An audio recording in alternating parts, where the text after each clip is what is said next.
Fortnite fam? Y'all know what time it is. It's time for the FNCS All-Star Showdown. It's day number 3. This is absolutely insane. I don't even know where time has gone, but we're here. We're back again, and this time, we're playing for keeps. You know we had to bring the boys back. It's Reese. It's Levin 2K. Friends, how you guys feeling coming into day number 3 of the competition? Usually we only just have like the 2 days, right? But after 2 days, I'm still feeling energized forward to today. It's a bit of a twist, right? And there's a bit of intrigue there. I don't know what to expect, but it'll be good. Yeah, I think you nailed it on the head, where we've seen 2 really exciting days of skill challenges so far. Every single one of those was so different. Today's going to be absolutely no different from that, and they've been super exciting so far. So today, I'm looking forward to seeing something a little bit new.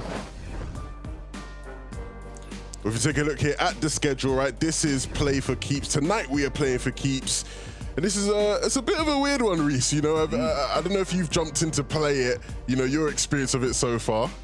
Yeah, it's been an interesting one. So basically, it's a 3v3 environment that you need to be in here. You see there's 2 large portals up to the top, and then also 2 in the middle, 2 main bases with a tunnel on the top. So basically, you can see the llama right here on top. The players need to be holding that as much as they can. They get time for holding this llama, and when they drop down into the circle down below, they get double points for doing it. So being in the open, they will be benefited by that by double points. And of course, we have the solo championship taking place tomorrow. You want to be here for that. It's what everybody's sort of waiting for, right? You know, the skill games and the challenges are all cool and whatnot, but everybody's looking for the solos on Saturday. And, you know, Reese, it's going to be just a joy to watch. The first time we've really had any sort of significant solos since last FNCS solos. And, you know, I don't even know what to expect in terms of predictions, who I think is going to do well. But for now, I just got to keep my eyes on play for keeps, and we'll get to that later. Yeah, I know. Tomorrow's games are going to be fantastic. I've already told you, I've said it many times this week already. Stacked solo tournaments are some of my fun one-off tournaments just to watch, see each individual player go on and on. But again, like you mentioned, today we have some of the top trios participating against each other in the play for keeps. Oh yeah, it's gonna be wild. This is gonna be a very unique game mode we're gonna get to see, and we'll break it all down in just a second, because first, let me introduce you guys to our favorite, none other than Andretta. Hey everyone, my name is Levin2K. We're back for another player profile, and I'm joined by the one and only Andretta. He is one of the best talents we've had come out of Norway. Andretta, man, how are you feeling? No, I mean, I'm doing very good. Is there anything that you sort of look back on that you sort of are going to take forward next time round in the next finals? I feel like we played insane and barely had any mistakes. We played really good, and it was just Queasy, Trulix, and Jerky that like popped off the last games. Friend group culture is obviously a massive thing in Fortnite, right? And you know, who are the people you surround yourself at the moment, and who you sort of learn from on a regular basis? Basically every like top Norwegian player, and we have 2 coaches. We have Bloodex and Chocoladen. I've learned so much from them. It's insane. I love everyone who's in there, you know. I'm learning so much every day. You're obviously one of the few Fortnite players and one of the few top Fortnite players at this sort of level that's got to experience a LAN event. How was it like handling the nerves and the pressure on LAN? I feel like I'm really happy I qualified for World Cup, because that made me ready for future LANs and other stuff, you know. I feel like there's more improvement, so that's why I want to go to boot camp. I want to go to different lands in the future and stuff. What's the one thing you have your eyes set on now? I think I have an idea of what it's going to be. What is that one thing you want to achieve now in your Fortnite career? After getting second in FNCS, I have my eyes on first place now. So that's my main goal, is getting first place in next FNCS. I'm going to be rooting for you, man. So don't let me down. Don't let the people down. No pressure. I won't. Thank you very much for joining me, man. If you guys have enjoyed this, be sure to check out Andretta. He's an amazing guy. We'll see you guys all soon. It's been Levin2K and Andretta. Peace out. Peace out. Man, that's really fun stuff. And of course, I don't know how Levin is in 2 places at once and has suddenly regrown the facial hair almost entirely. Shaved yesterday or 2 days ago. It's all coming back, man. Genetics are a crazy thing. Boys, we got to talk about play for keeps. So this is going to be really fun. It's a 3v3. We have 4 total teams going head to head. Now, how is this going to be different than what we've kind of ever seen before, Levin? Well, I think the big thing is, you know, there's no building. You're not going to be able to build. We just had, what, 3 sort of skill challenges that showcased what you can really do with builds a lot of the time, or 2 at least, where you had the building, your high tier, you had the blueprint battle. Obviously, the Bullseye Bonanza is, that skill is going to come into use, right? All you're going to really be able to do is sort of aim. There's no building in this mode whatsoever. And so I'm looking forward to just sort of seeing how these players are able to, you know, make use of the possible angles and who's really going to hit the shots when it matters. Yeah, and I think a lot of the fundamentals these players absolutely have with their peaks, in particular, obviously right-hand peaks right now being super, super important in a map like this where you have no ability to build to protect yourself. Plus, the kind of fundamentals of your aim as well, right? Those peaks and that aim, positioning, being on those higher layers and spraying down on players. All of this is going to be really, really interesting on how these players kind of adapt this from their usual playstyle into this. You can see how these players managed to actually get here as well. It's a little bit different from the last kind of 3 skills challenges what we've seen. In Chapter 2 Season 5, the top 2 trios were there, so that's 6 players, and it's very, very similar and exactly the same. In Chapter 2 Season 6, the top 2 trios made it here too. So they're going to be playing 3 matches each, and it's going to be the best of 3, and it's going to be in a single elimination bracket. Yeah, single elimination, that's going to be tough. You know, there's no room for error whatsoever. And you don't really want room for error when there's this much money on the line. $12,000 to the first place trio. They're going to split that amongst themselves.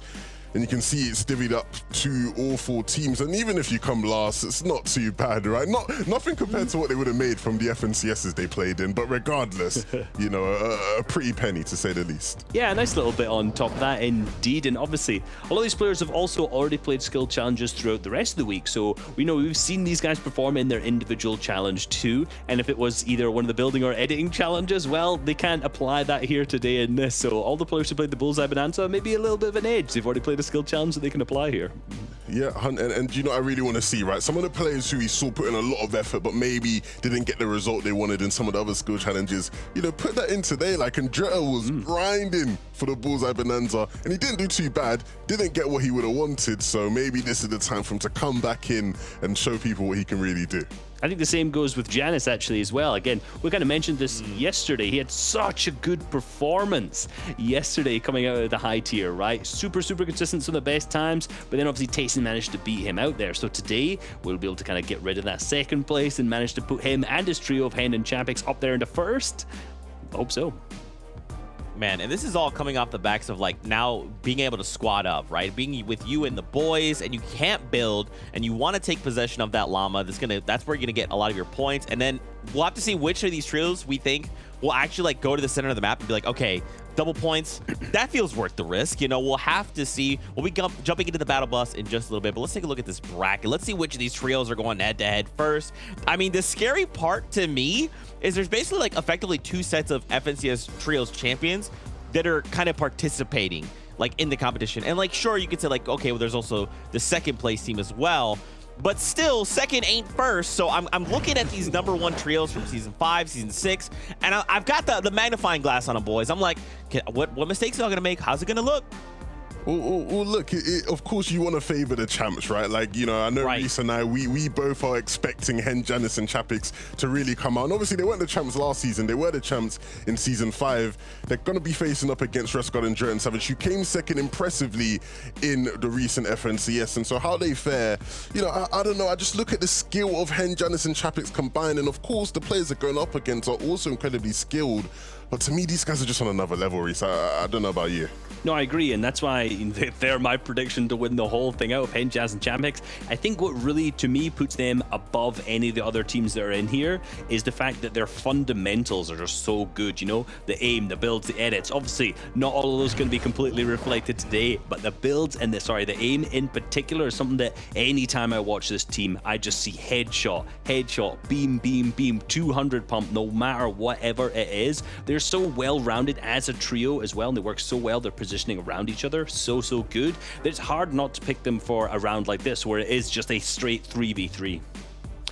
The thing for me that I really am looking forward to is, you know, this is a great game mode, and, you know, it's going to be a lot of fun, but the fact that these are, you know, 4 trios who are sort of intertwined in history, right? You're going to look back and you're going to be first, second FNCS. You know, some of them were so close to maybe winning the FNCS and it came down to final moments, and you sort of think to yourself, you know, I want to get the one up. You know, they took FNCS, but I want to take this. Like, there's so much interesting sort of dynamics here that I'm just looking forward to watching, man. Yeah, the second place teams that are coming in, obviously 2 from first, 2 from second. I think you're absolutely on the money when you say it like that, you know? They've been bested already by these teams that they're looking at, right? Well, you've seen last season, you saw Rescard, Andretta, and Savage, who were bested by Queasy, Truelex, and Jerky, just kind of in their last few games, who were just too good on them. So if it comes to the finals and these two face up against each other again, it's going to be a really close match, because there's obviously going to be some fire in their bellies.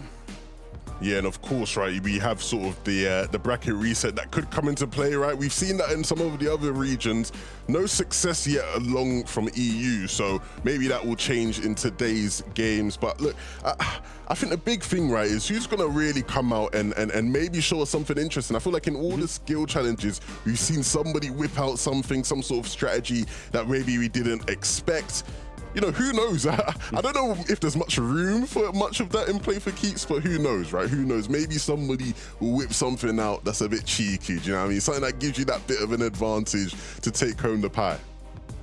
Bro, I'm worried though. Look, this is gonna be like a very different than what these players are used to, right? They're like, okay, it's all about we're gonna launch from the bus, we're gonna hit this POI, we're gonna make this rotation, we're gonna make it to end game. Nope, you're just gonna run out and you're gonna see the other team.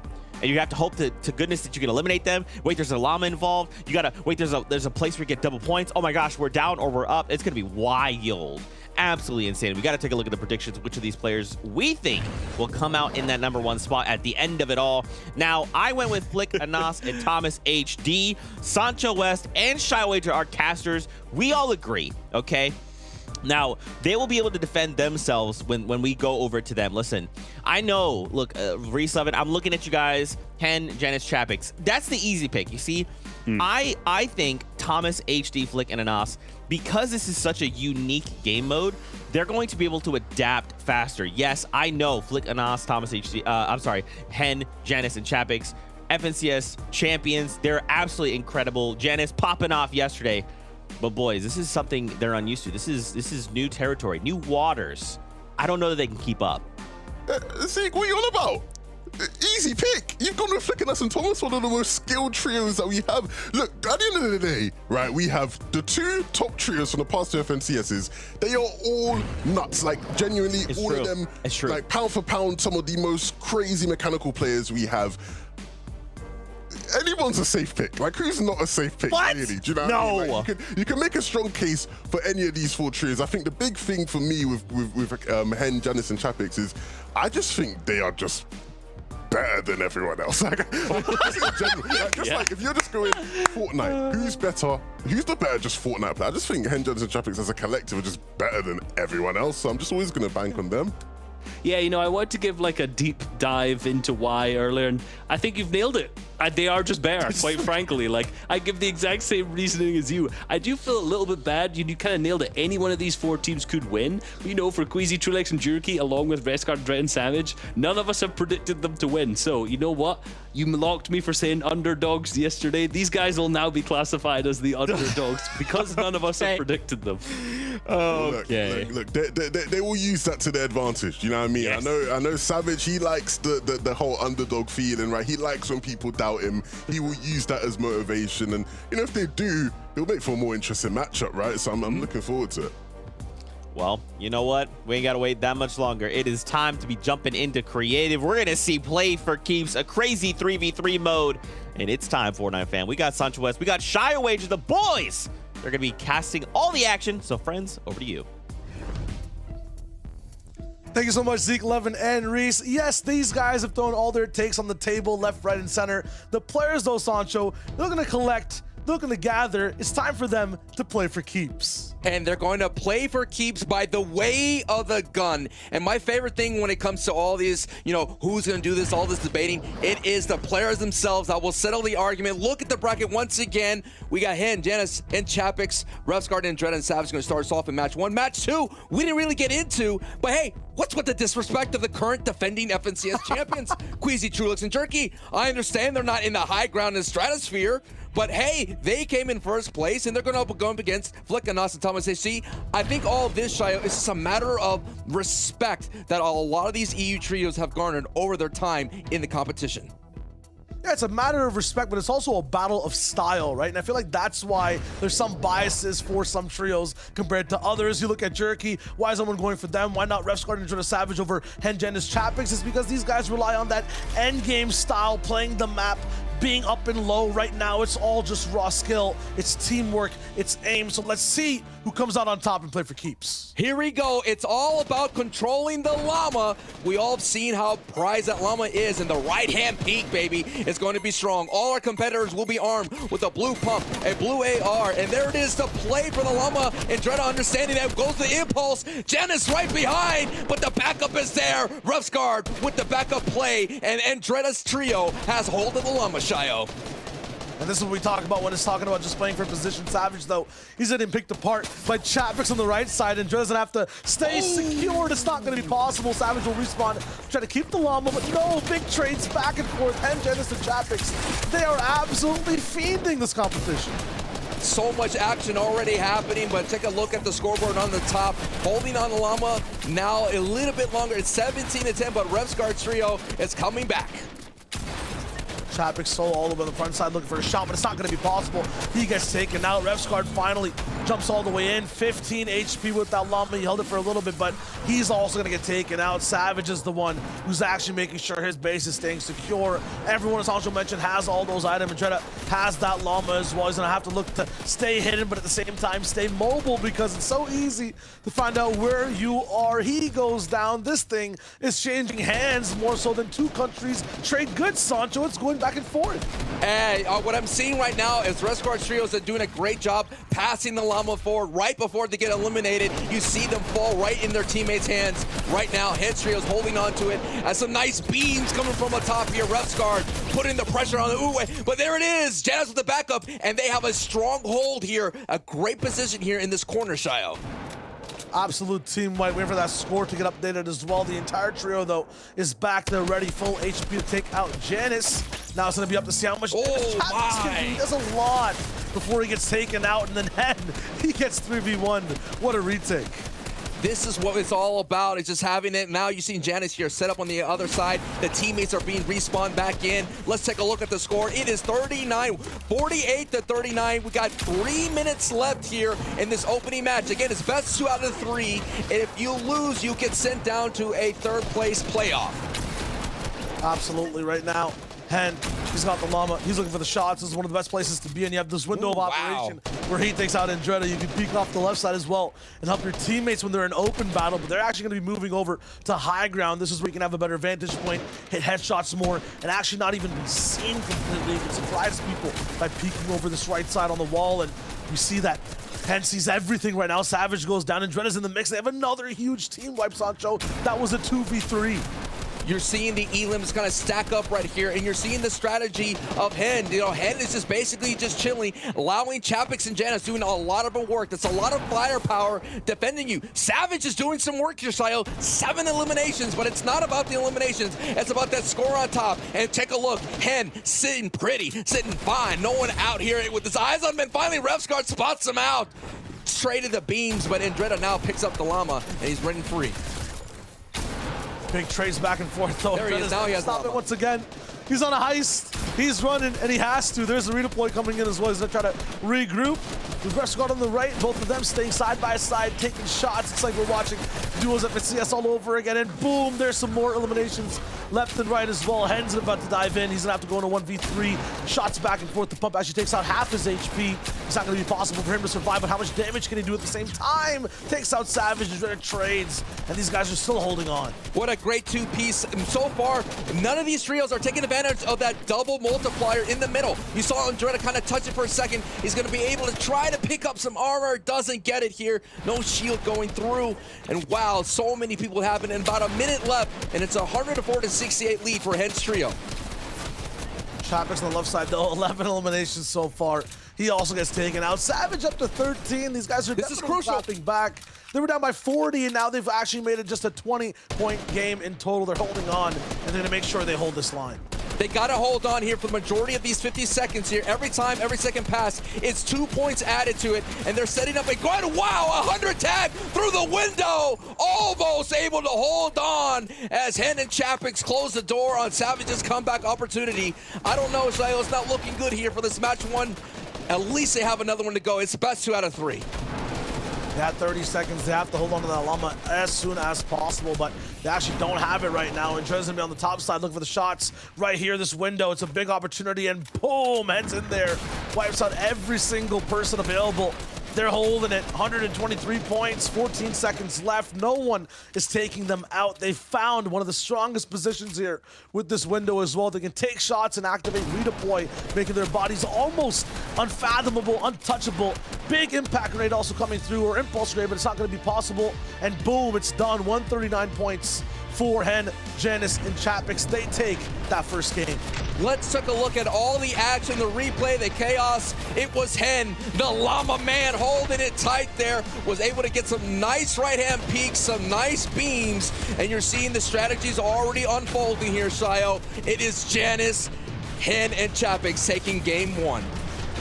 And that might be my favorite clip there from Savage, actually taking that shot, activating redeploy in midair. It's literally an untradeable situation. So beneficial for Savage's side. Still, yep, absolutely 139. They're 1-0 up in this best of 3. So we'll see exactly if Savage, Andretta, and Refsguard can clap back. That's going to be the big thing there because, again, there is not really a lower bracket here. If you lose this matchup, you'll get sent down to the 3rd place playoff. And every matchup here, Shayo, every placement is $3,000 is on the line. So that's what's kind of wild about it. And you know what? I gotta put my analyst glasses on here for a bit. I'm seeing some cheeky plays already. Now, there is a rule that you cannot wear that jewel llama in the back, but the pros are wearing similar black bings to deceive it. You see the piana llama, you're seeing a jewel type thing. I like what's happening there on Refsguard's trio. Didn't work out for them in the first match, but let's see if that confusion, that deception helps them out in match 2. Almost deceived me with Andretta. He has that spiky type llama with a spiral tail on the back. So if you're looking from a distance, it could trick people out. But yeah, definitely. There's some types of techs you can have before the game. Obviously, the comp team thought about all the tricks these guys could come up with. Still inside, you already saw it from Savage. That jump glide peak. I mean, I'm waiting to see. That was just game 1. What else these guys come up with? You know, that was just really cool when the redeploy meta was in banned. I mean, you had so much mobility, but just to see it in that little brief little, almost like a bunny jump, you know, a little bunny hop, bang, hit right through that shotgun blast. But it's all coming down to this. Let's look at that highlight again. See, Andretta, that is what we're talking about, that backbling. Look how close. It looks like that llama jewel. And Andretta, look at that action. Shayo, I like the creativity that's happening here. No, absolutely. On the right side, too. Everyone's just kind of attracted to fighting Andretta on this window. His teammates on the right gets to have free beams. And then this angle from Chapix is absolutely nasty. No one can overpeak here and take shots on the left. They get forced backwards to be actually exposed to the window on the right. And then he just drops down, takes out Savage, and eliminates everyone on that team. The amount of team wipes you saw back and forth, Sancho, you barely get to hold on control for this llama. If you end up happening to just win 2 team wipes in a row, you're basically like 40 points in the lead.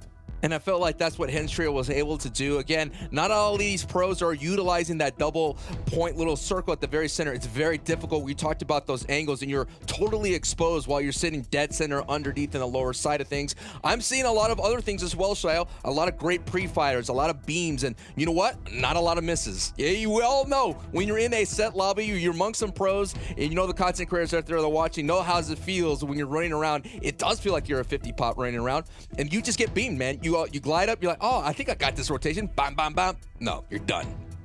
Yeah, talk about 50 pots. I mean, these guys literally end up with 50 HP if they overpeak in the wrong way, right? I'm looking at someone who has 200 effective health.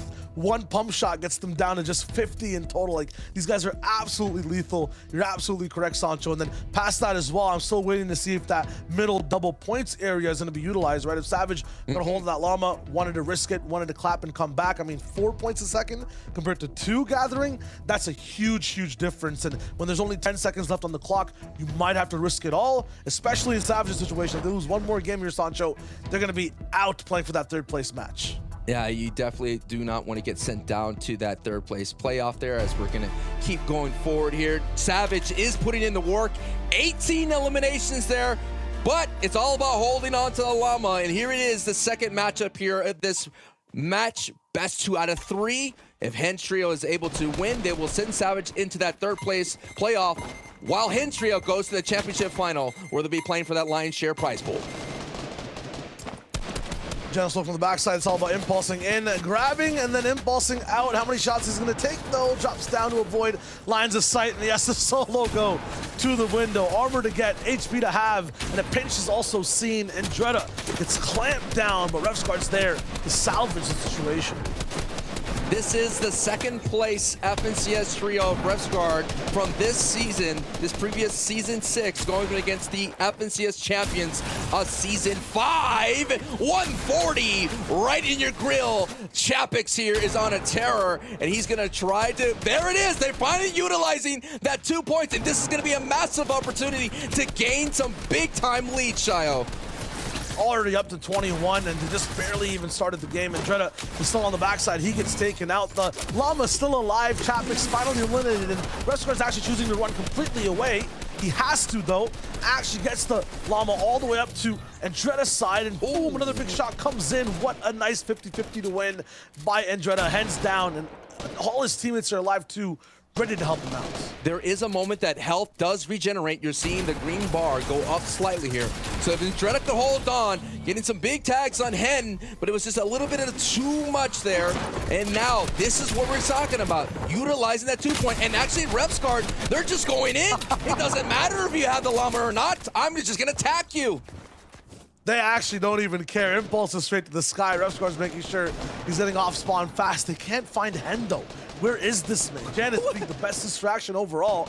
He's hiding, and they're just gaining all these points. He is the MVP right now, the llama man. It's always important if you're gonna any kind of jewel heist or whatnot, you gotta have a getaway driver, and that's what Hen has right here. We all played that Jules LTM, and Hen is doing such a phenomenal job, just racking up the points and just ticking on through. Not anyone in sight. This is, I am speechless here. I'm not sure if there's a bush we can't see, or somehow he's found some way to get invisible, but no one is checking where Hen is right now. The llama glows so bright as well, so on this white wall, that might give him away, but he switched positions twice. Andretta's already checked the window. They're going up, down, left, and right. And while Andretta, Refsguard, and Savage are trying to find Hen, Chapix and Janice are doing their best job to just distract them, deal as much damage. They found him. They need to go, oh, finally. They need to go out in the open to find him, though, Sancho, and they take so much damage because of it. Refsguard going down, Savage eliminated, Andretta clapped, and Hen gets to just trade the llama over to Chapix. The thunderous claps from Hen's Trio are showing out on the scoreboard as well. It's a huge lead with about 2 minutes and 10 seconds. The only hope for Savage's Trio is to get this. Oh my goodness, Refsguard. You tried, brother, but Chapix said you're not that guy. Not today. You get popped right in the face. Absolutely not, pal, and now we'll see exactly what happens next. I mean, these guys are just getting run down. Savage alive again. The biggest thing right now is that they're staggered, and they're moving up one at a time. I feel like that's the issue. There is no cohesive big shot dive in. Here it is now. Oh no, once again, flanked from Savage, but it's slightly delayed, and Refsguard, is he texting on his phone or something? Where is this guy? He's nowhere to be found in the fight. This is just going to be a clinical wipeout from Chapix's side of things. They have this 3-point hold in this oval base, and it's unpenetrable. A glide in, that might be the thing that actually evacuate and eradicate him out, and there it is. It's finally done. They blast him with speed, and now possibly have a chance to clap back. They'll have to double their points, though. Refsguard tries to, but he's by himself. Hen's Trio is just on point, not missing any shots. You nailed it right on the head, Shio. It is the respawn. They're basically just spawn camping almost and just mowing down Savage's Trio every time they get back into the battle. Understanding the situation that Savage needs to be in the center, Chapix and Janice here are running away with it, and they cannot be chased down. Just trying to get all the way away. He's actually running straight into enemy lines, and I believe he actually does have that llama on for real. They were trying to find some way to big chill. Even for Refsguard, he has a fake plushie llama on his back bling. So these pros are trying whatever they can to find any advantage right now. Savage is still trying to dive in, but once again, Sancho, they're staggered. And sometimes that's dope when you're on height and you're trying to just win the game and trying to not have the most cohesive unit, because if one person goes down, you all do. But over here, when you need to attack, doing it one by one like Savage is again, it's not the wave. It's one guy peeking into 3. You're not winning that fight. Yeah, you have to wait to fight as a trio. Finally, just enough to overcome the odds here. 6 seconds to go, and we are about to see Hen's trio advance to the championship final. And that's going to send Savage Trio down below to the 3rd place playoff. So that's what it was, the $3,000 battle that just unfolded here. And a victory for Hen, Janice, and Chapix. I mean, a victory with power as well. With the capital E, bro. Yeah, I mean, when you just look at the way they're just defending their base completely, the takes they have at the very beginning, getting this llama first is one of the most important things, and they do it with style, they do it fast, and then no one can pry it off their hands. I mean, the Endless, the desks, they might have actually something of context to grasp on. This might be the team to watch to take it all, because this is a scary, scary trio to beat. You talked about V for victory. I'm talking about the letter C for communication. The comms must be pure, because look at this dominating performance from Hen, Janice, and Chapix. 212 points in the 2nd round here of this first matchup, and that's going to send, like I mentioned, Revsguard and Andretta Savage down below. There is no lower bracket. There is no opportunities to come back. That is it. They are done for that 1st and 2nd place, but now we still have a 2nd match to go, Shayo. Absolutely. We'll toss it over to Zeke, Lev, and Reese. I mean, these guys must be happy after that performance.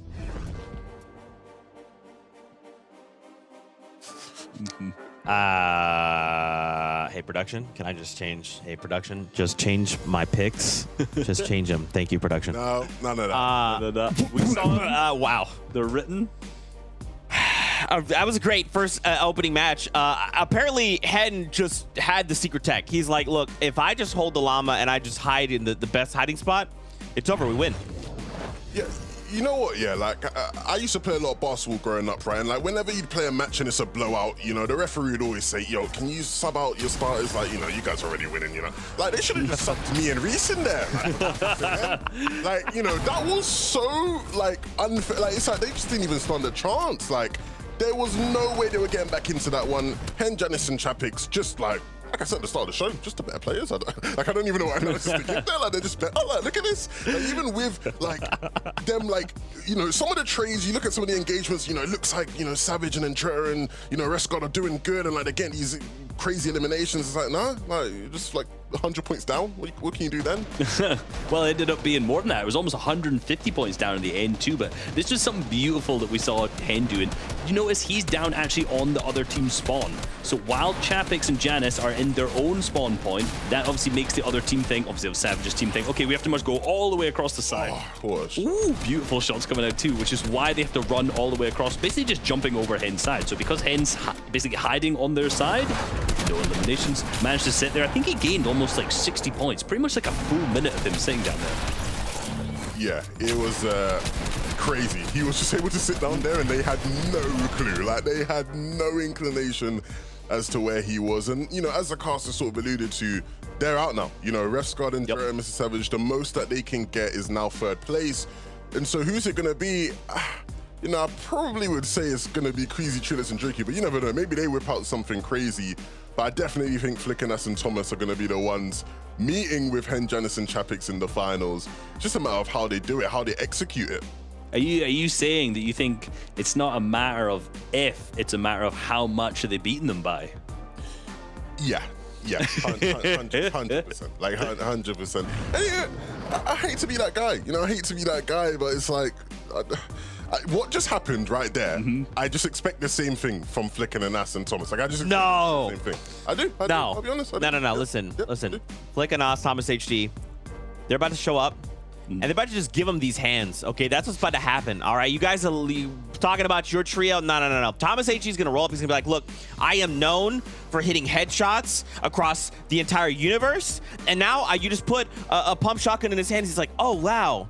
Oh, there's an elimination. Oh, there's an elimination. I blinked. There's another elimination. It's just gonna be crazy. It's not even competition, boys. You don't even know what you're talking about. I got real defensive there. Sorry about that. Okay, so the one thing I did want to kind of touch on that we haven't talked too much about is this impulse, the single impulse in the inventory that does seem to reappear on respawn. I'm liking how it's being utilized, like to kind of just get the initial run out, right? Like the moment you're spawning, like I can see the llama, I'm gonna impulse up there, and I'm just gonna gun it and grab it and just hope that I can hide. Do you guys think that, like, what in case people are kind of new to Fortnite, they haven't seen this thing ever, what are some cool ways that could be utilized in the play? Well, you'll see right here, Janice is using it right off the bat to just sort of get them early points, right? Pick it up right off the bat, and he's using it to just sort of create space, put himself in different sort of scenarios, give himself some different angles. The funny thing is with the impulse, right, is that, like, it's always been like that in Fortnite. Even when it's the shockwave grenade, when it's impulses, you have so much space. The thing with these top players is that they will just beam you. Like, even if you are just gliding through the air, they have this skill to be able to hit the shots. So you can't just willy-nilly use it. You gotta make sure your timings are right and there's not so many eyes looking at you if you want to get the most out of it. Yeah, and I think the timing is a really, really important thing there, because like we saw the clip there of Janice, who's using it to fly onto that kind of top mid area, grab at the llama from there and get points, hopefully pull it back to his side. But at the same time, you know, we see Hen along with Chapix using that to kind of fire themselves onto the edges of the map as well. This is the replay of that, getting himself straight up to the top there, where you can already see on the far left that Chapix has used his to get himself up to the top as well. So they then use it to fire away. So the plan necessarily is all three of you get up ahead as far as possible, and then you've got a wall to protect himself. What have you realized? I just realized, I think they passed him one of their impulses, because you're only supposed to have one. So they probably dropped it and gave him the two so we could get in and get out. Bro, it's the secret tech. I'm telling you, there's so much going into this. This is sick. Yeah, nah, honestly, and these guys are super competitive. Like, I've had the pleasure of playing games with Chapix before, and he's the kind of guy where he's just non-stop talking. Do you know what I mean? He's non-stop just trying to come up with strategy, trying to lead the charge, and, you know, he's passionate. He wants to win, and all of them are like that. And so I can imagine the comms right now are crazy. Do you know what I mean? They're probably very intense. You'd think that they're playing in an FNCS final again, right? I mean, but, I bet it's, when you're in that team, I bet it's not only just strategy talk. Is there a bit of trash talk going in there too? You know, 11. What's happened? What's with these 0 eliminations? Why are you knocked already? Come on, boy. Of course. There's plenty of that on the way. But we have to focus on the next matchup, right? That's what's in front of us at the moment. Hen, Janice, and Chapix will be playing in the grand final. Who will meet them there? Will it be Queasy, Trulex, and Juriki? Will it be Flick and Nas and Thomas? You know, our casters, along with Zeke, have opted for Flick and Nas and Thomas, and rightfully so, right? Flick and Nas and Thomas, you know, one of the longest standing top trios we've had in all of competitive Fortnite. And, you know, that's paid off, right? The chemistry between them, you know, it's almost psychic, right? They don't even have to communicate, it feels like sometimes. They are just all in sync. Yeah, all in sync. And again, you know, I talked about the top of the show with Hen, Janice, and Chapix being masters of the fundamentals. I think Flick and Nas and Thomas HD are very, very close. You know, we've already mentioned Thomas HD being such a good aimer with the sniper in general, but that just obviously goes to his shotgun. His AR aim too is not just incredible use of the sniper rifle. So I think with this team in general, we're going to see a ton of success. I definitely think they're going to be second because, you know, Hen, Janice, Chapix first. But in this match, I definitely think they're going to take it away. Sorry, Queasy. Yeah, I definitely feel that. I feel that as well. That's wild. Well, hey, we're getting ready to jump into this next match, but first, we had a moment to chat with Queasy, so let's take a look. Hey everyone, my name's Levin2K. This is Player Profiles. I'm joined by your FNCS champion, Queasy. Yeah, well, pleasure is mine. You've achieved a lot. You've been competing since just before World Cup, right? Which is, it seems like a long time ago now, but talk to me, you know, about your early days and sort of how you sort of got into things as a competitive player. Basically, like in World Cup, I didn't have the best PC and stuff, but I just like kept playing, getting good. I got my set duo, Trulex, and we just started grinding the game all the time, 24/7. And then our first performance in duo FNCS went really well. In trios, we reunited. We just popped off and won. I think when you look at your trio, right, and the success you guys have had, what has sort of been your influence to play high ground, how you've learned, and how you developed your sort of style, right? So we watched like Aqua and Stumpy and like some other high ground teams, and we just basically adapted this like edge 50-50 zone. Even if we don't take it there, our whole like gameplay is based off looking on height. Trulix also like makes a lot of the high calls and stuff, and then Jerky's just there to like frag everyone. And now that you're FNCS champions, you know, you've got that FNCS pickaxe to run around with and, you know, intimidate people with that in game. Who are sort of the people who you've always looked at in Fortnite as sort of, you know, almost role models, people you look at and you think, you know, I want to get to that guy's level? I think one of them is like Epic Well. I admire him a lot. Like, I feel like if he went to different regions, he would probably be the best still there. Every single person that has made it, like, as a tier 1 professional in Fortnite, I look up to them as well. Yo, Queasy, man, honestly, it's been a pleasure having you here and being able to get some insight. Is there anything that you want to sort of say to people, any sort of advice you'd give to up-and-coming players who want to get to your level and become an FNCS champion? Basically, if you put time into it, everything is possible. Simple, but very effective. I appreciate it, man. Thank you very much for joining me. Thank you very much for having me.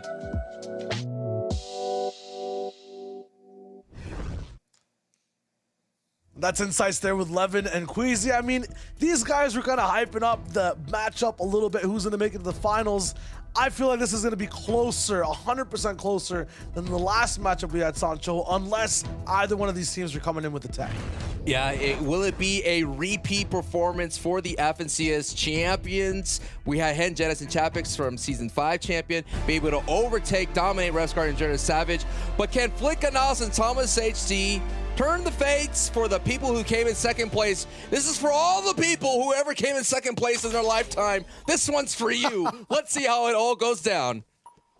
If they have to get to second place in this competition too, they'll have to win this match as well. Getting second here will actually make them end up all the way in fourth. So we'll see exactly what ends up happening, or at least for that battle in third. And Nos going in, the big impulse tech of dropping the grenades have also been done. It's actually a matchup and a face down. It's got each other. In the middle.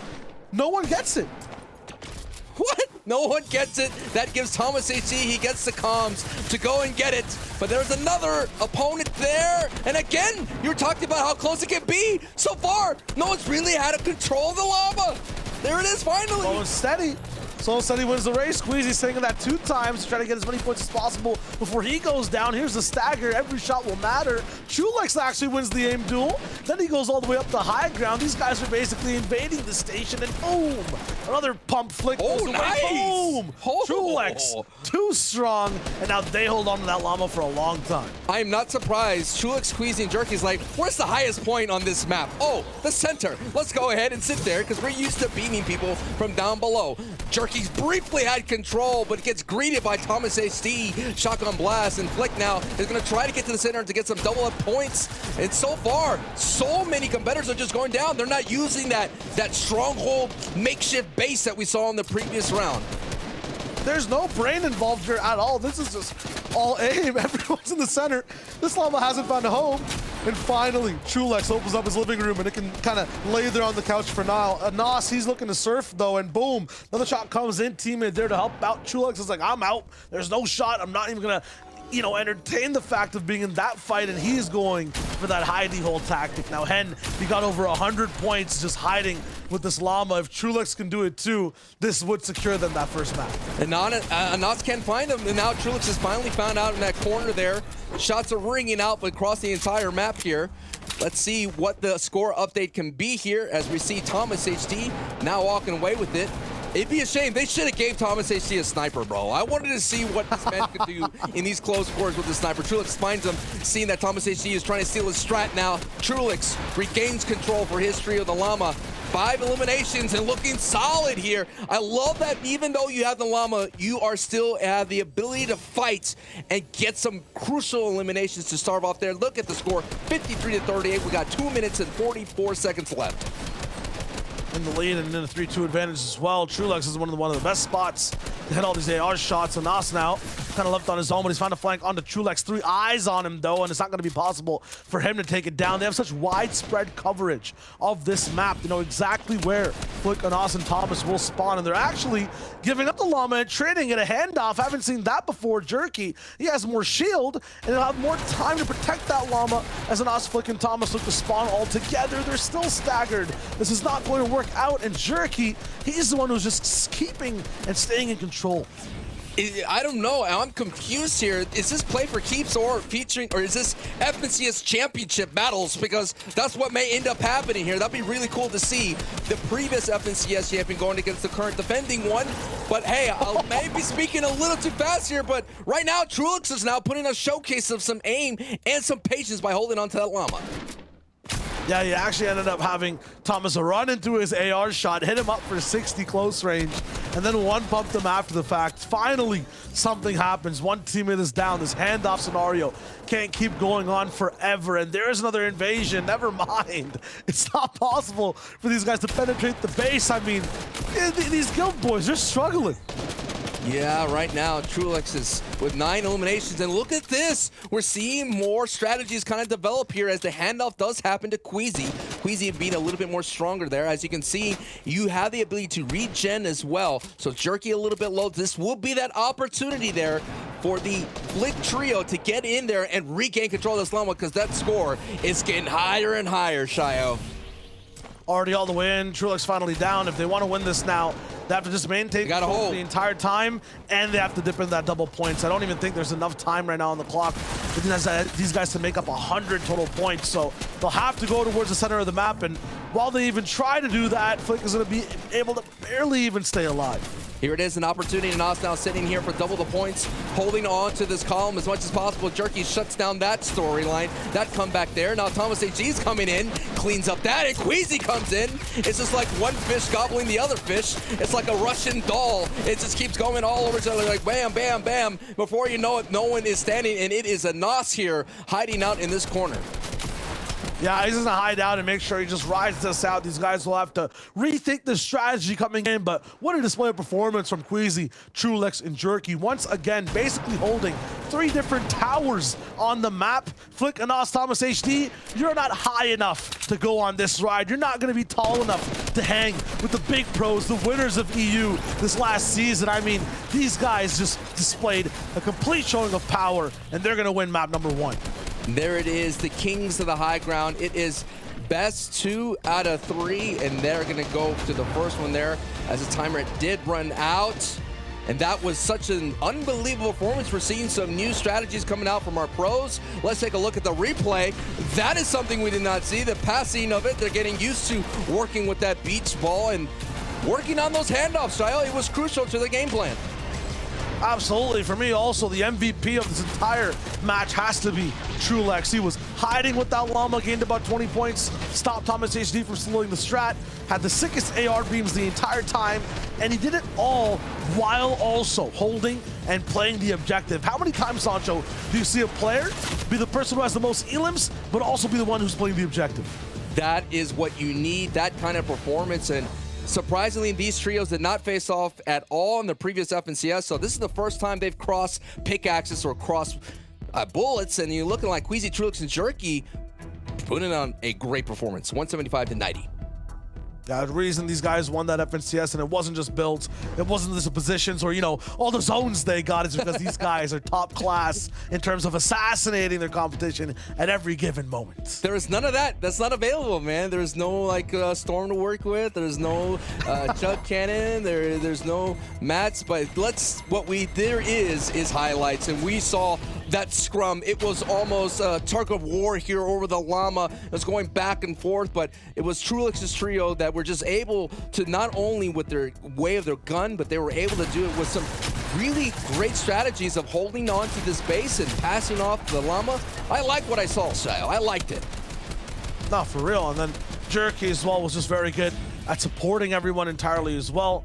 It's just, you know, when you're going in and you're going into 3v2s over and over and over again, it's so hard if you're Thomas HG to win that out. Every time they got a pick, you know, Queasy delayed enough for Jerky to be able to respawn. They played in their base. Where Jerky got eliminated is where he respawned as well. I mean, you're basically playing a 3v6 at that point. And we saw in the interview with Queasy, he talked about Jerky just being that fragger, able to pick up crucial frags right there and having that as someone to secure. And Nos finally finding the same strategy that Hinge Trio does, chilling out in that corner. We'll see if they make some, they have to make not just minor adjustments, they got to make some major adjustments, because the score right there just show you it was a dominating performance there for Queasy's trio. Yeah, if Flick and Nos, Thomas HD, if they have any, aggression left in the tank, if they have any secret strats, they're saving them for the finals. They got to make them go out right now. And when it comes to Jerky as well, this guy led in elims that last match as well. Move on to game number 2. This is everything for Nos, Thomas HD, and Flick on the line. If they lose this one, Sancho, they will not be inside the finals. And they will lose out on $3,000. That is what's on the line here to play for that $12,000. 30 tags exchanged between the two. And once again, it's deja vu from the first match here. No one holding on to the llama. It's just showing you how even these pros are. Here's another play for it to go at it. And Nos was able to slick it away. Flick right there to help, but wow! Queasy, Trulix, and Jerky stand tall. All trios still on their feet as Queasy and Trulix did just fall. Man, 6 points already. They're rolling in, and the battle of the game right now, the name of the game, it's patience. They're waiting for an Flick and Thomas HG to make the first move, and then they're just picking them apart from range. They actually end up stealing that llama, running away. Jerky doesn't make it in the base, but he's about to respawn, and Us has to catch up. They have the objective. They're going to be staying once again inside their base. Thomas HD, you have to wait for all your teammates to come in. They have that respawn protection as well. I mean, this is so hard to win any gunfights. Looks like Flick and Us and Thomas HG are putting up a better fight. Now they're still down by double right now. And maybe this trio, who we know, Shio, has a slow start in their FNCS. Maybe today in this all-star showdown for play for keeps, Thomas HG's trio is having a slow start. Absolutely. For Trulix, Jerky, these guys are looking for speed. They're looking for spawns and speed. Basically, if Thomas HD, Flick, and Nos right there, if they don't finish up and use their advantage fast enough, the respawn will come through, it'll be done. And as I say this, I realize that Jerky, Trulix, Queasy, they don't even have that llama, but they find out exactly where Nos is. Like they have a heartbeat monitor, something that's playing a sound for where he could be. I mean, that's crazy. They find a Nos in a matter of 5 seconds. It's just reminding me of those times when I would watch Tfue stream and this man would spot a llama from a mile away, and that's what's happening right here. They must have the heartbeat of the llama right on their backside as Trulix, the llama man for this trio, is holding on to it. And I'm not seeing, man, I don't know, this might be the caster's curse and the host curse, because Flick and Nos and Thomas HC make it sent down to that 3rd place playoff. Yeah, this is just rough. Trulix is at such a good angle right now, too. Everyone's looking forced to peek him from either side. He forces a split as well, and finally gets taken out, and Nos is going to be helping with the beams as well. But once again, think about the speed. Already respawned. Nos gets to handle Jerky, but he'll get clapped back soon by Trulix. No, he's getting skipped, distracted. He gets taken down. Their Sentinel on the top side is basically gone. Up to Thomas HG to try to escape, but with 23 HP, it's not going to be that, feasible or possible. The score is 76-38. It's 2 minutes and 20 seconds. This is match 2 of this fight between Jerky's trio and Thomas HD. And Thomas HD's trio is slowly making a comeback. They're holding on. You're seeing Trulix's Queasy going down. A Nos with 10 eliminations. They're turning it up at the right time because they're going to need this to be staying alive in this competition. And they've stolen the strat. Nos, Thomas HD, and Flick. They're now inside their spawn, doing the same thing that Trulix, Queasy, and Jerky have been doing for 2 maps. But they have to have an anti-strap for this. Trulix already waiting, picking apart the right side quickly. He goes for the big pump shot, but it's not going to be enough. He gets taken out. Nos is inside. He has the quick defense, and there it is. In 3 seconds, you get 3 elims. It's going to come down to, Shio, who's going to execute this base stronghold plan better. And right now, you could say that on paper, you would say Nos, Thomas HC, and Flick could do that. And they're slowly proving that right now. And they're making the comeback as they're now down about 10 points. They're catching up, man. The spawn trap, basically, or I guess reverse spawn trap. It's just you have to be able to push that advantage fast. Trulix on the left side gets 1. Big pump on 2, but misses. He's trying to do a little bit more after the fact, too, but Jerky, he's got it away with the heist. He's got the llama using that air jump. He's moving off. He's about to get to his own spawn. These guys just flipped the competition on their heads. Trulix will score them in, and they're back on home turf. Things are unfolding here. The action's still going down. Shots are ringing out. That was a great clash between these two trios. Who's going to survive the chaos? And is it, once again, no surprise, Trulix right then and there.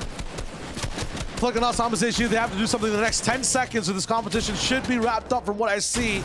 Trulix going to be starting that score to go all the way up and through. 100 points now caught up. 102 tied. Okay, so now this is the chance for these guys to absolutely take the lead. 106 points for Trulix's team on the top left. It's going up, up, and up. 111 now.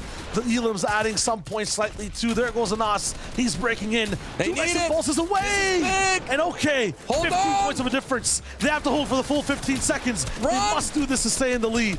Oh, you gotta clutch it. He does. This is coming down to it. 5 seconds. Let's see if it's just enough. And no! Trulix, the MVP of this trio, shuts down that comeback and is just short by 9 points, Shayo. That's what it came down to, that last engagement.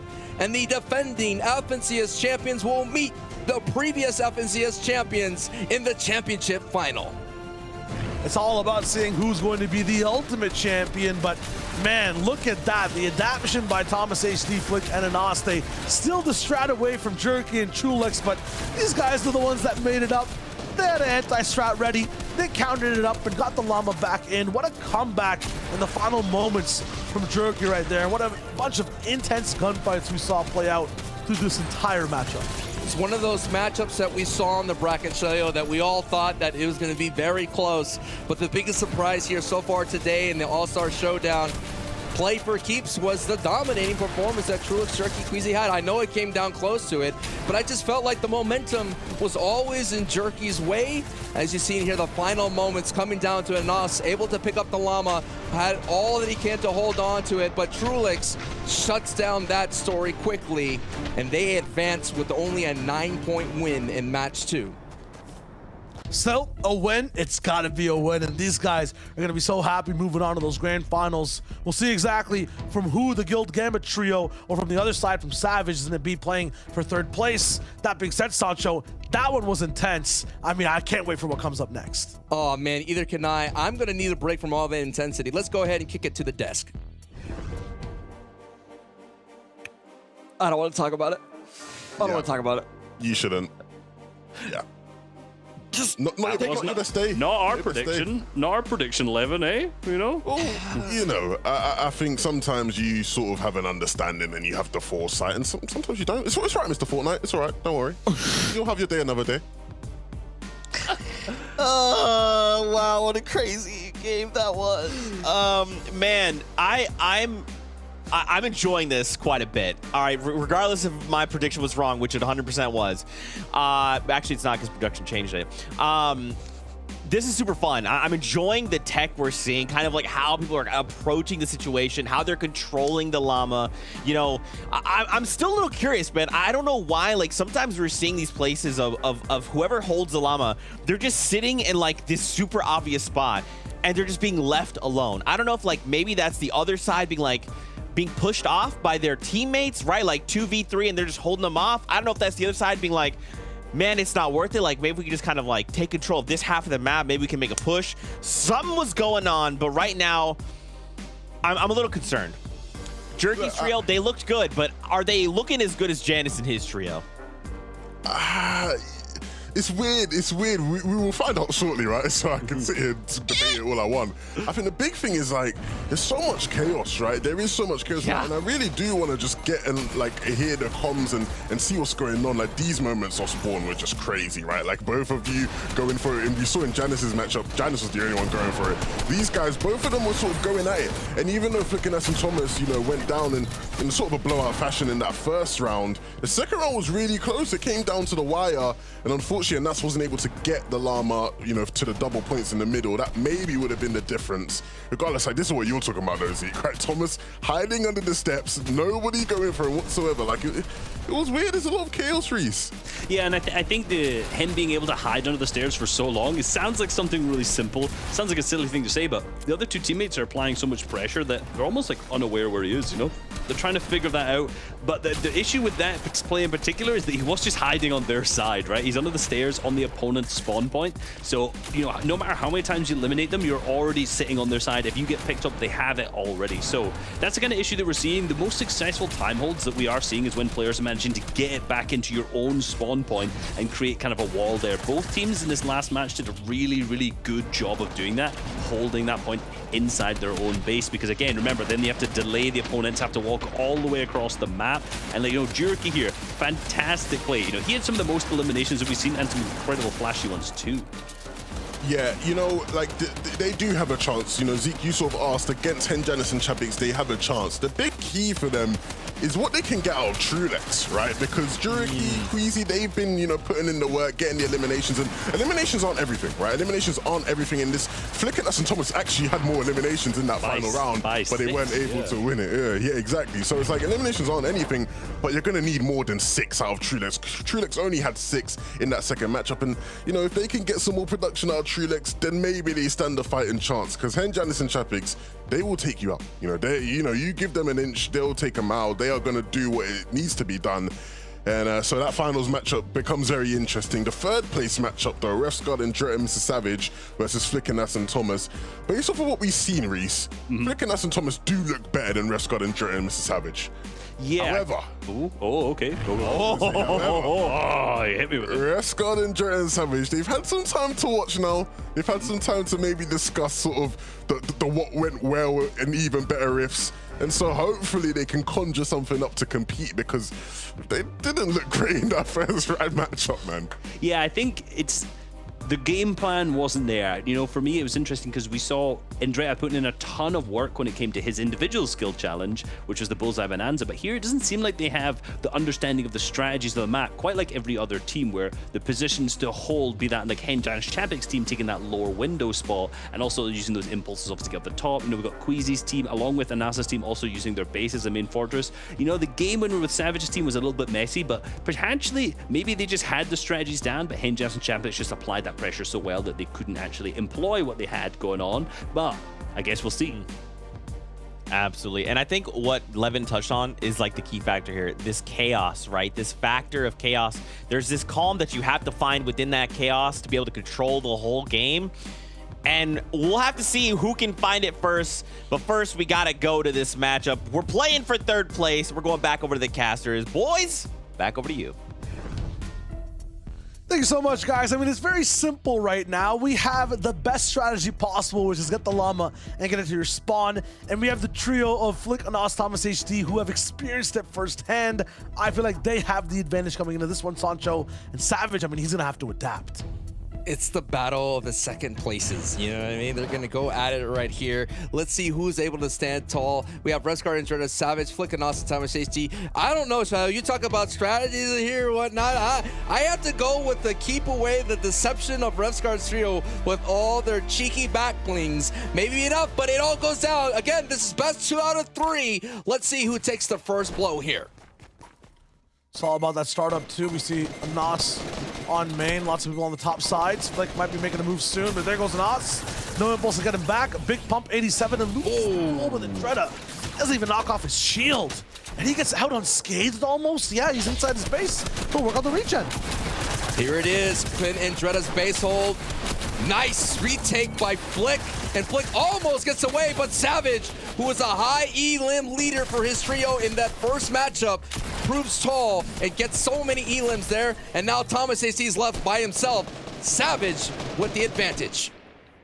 He's still holding on, not even found Andretta now to able to be there and help him. Not sure if this is exactly their super spawn point or a side base. We'll find out in just a second.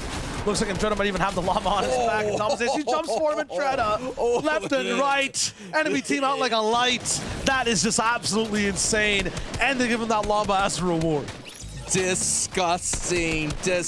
Now Savage goes out and basically runs. I think Savage ran out there to get eliminated so he could respawn and be at max power, you know? What's some smart tech that's happening here?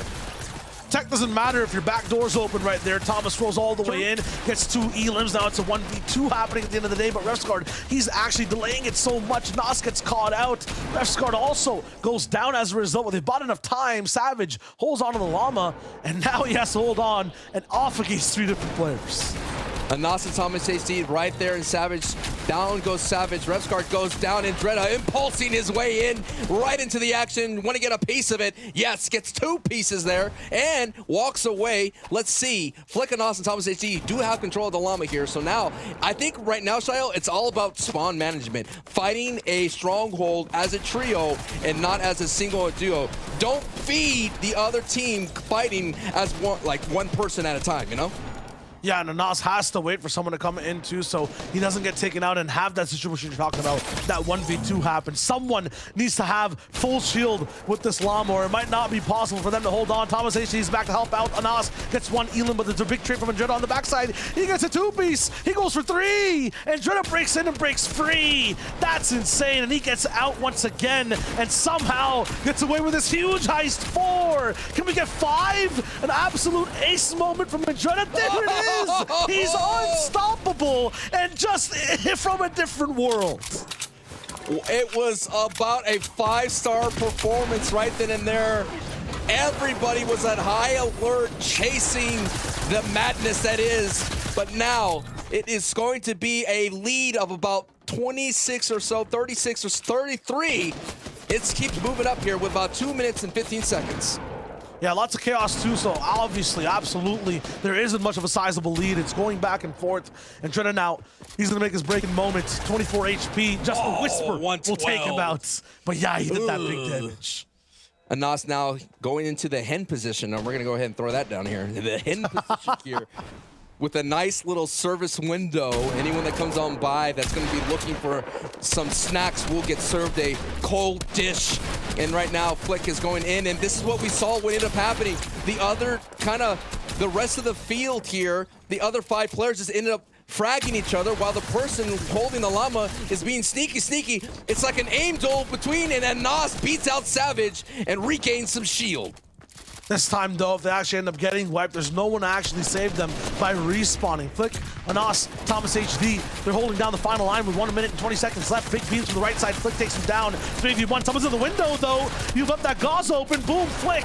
He's going with a drive-through shot as well. And then Andretta, the clutch master, he gets stopped in his tracks. This position will give you that shield, but at the same time will not give you that spawn where you could come back at full force here. So it's all about withstanding the pressure that's coming your way.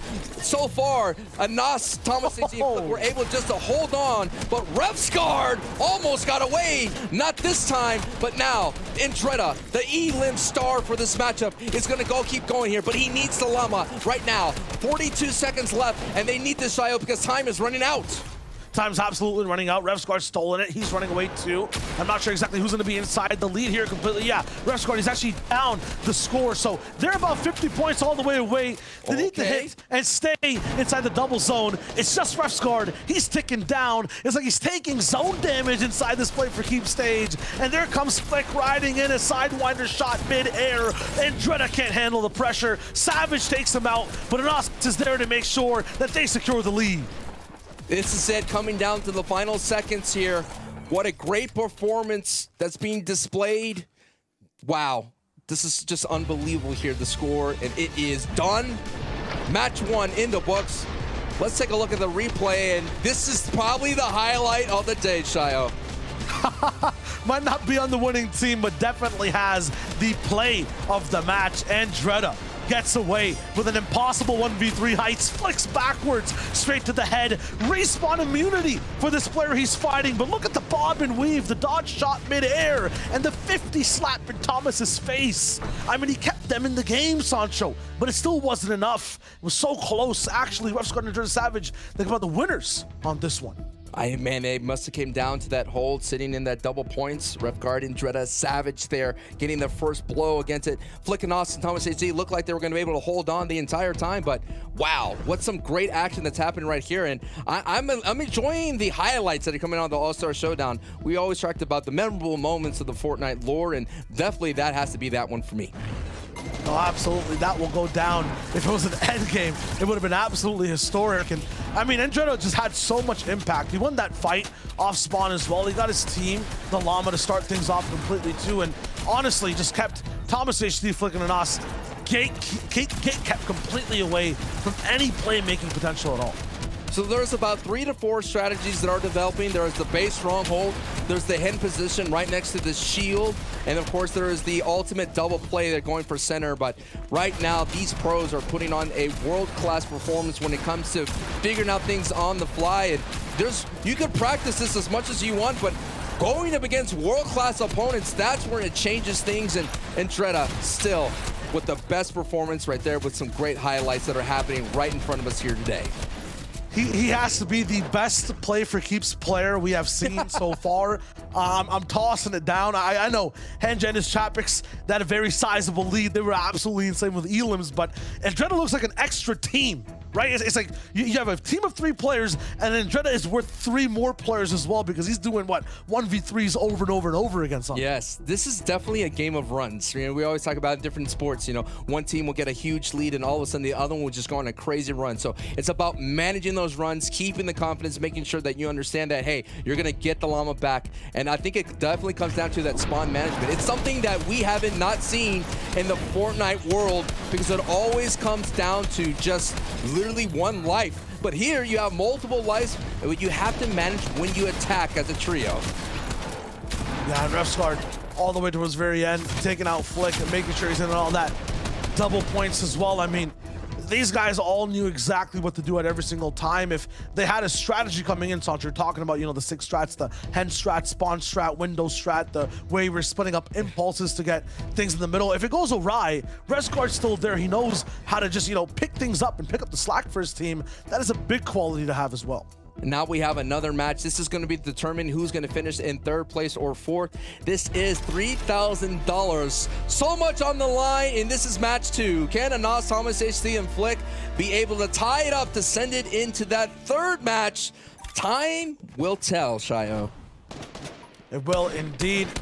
That beginning is so important too, to see who actually has the lead. And Andretta is already dealing damage, and he's there first. He goes to the fast landing, he gets the llama 2, and he almost backs off. It's so close, but no win from there just yet. Ref starts down to make sure he gets a little bit too.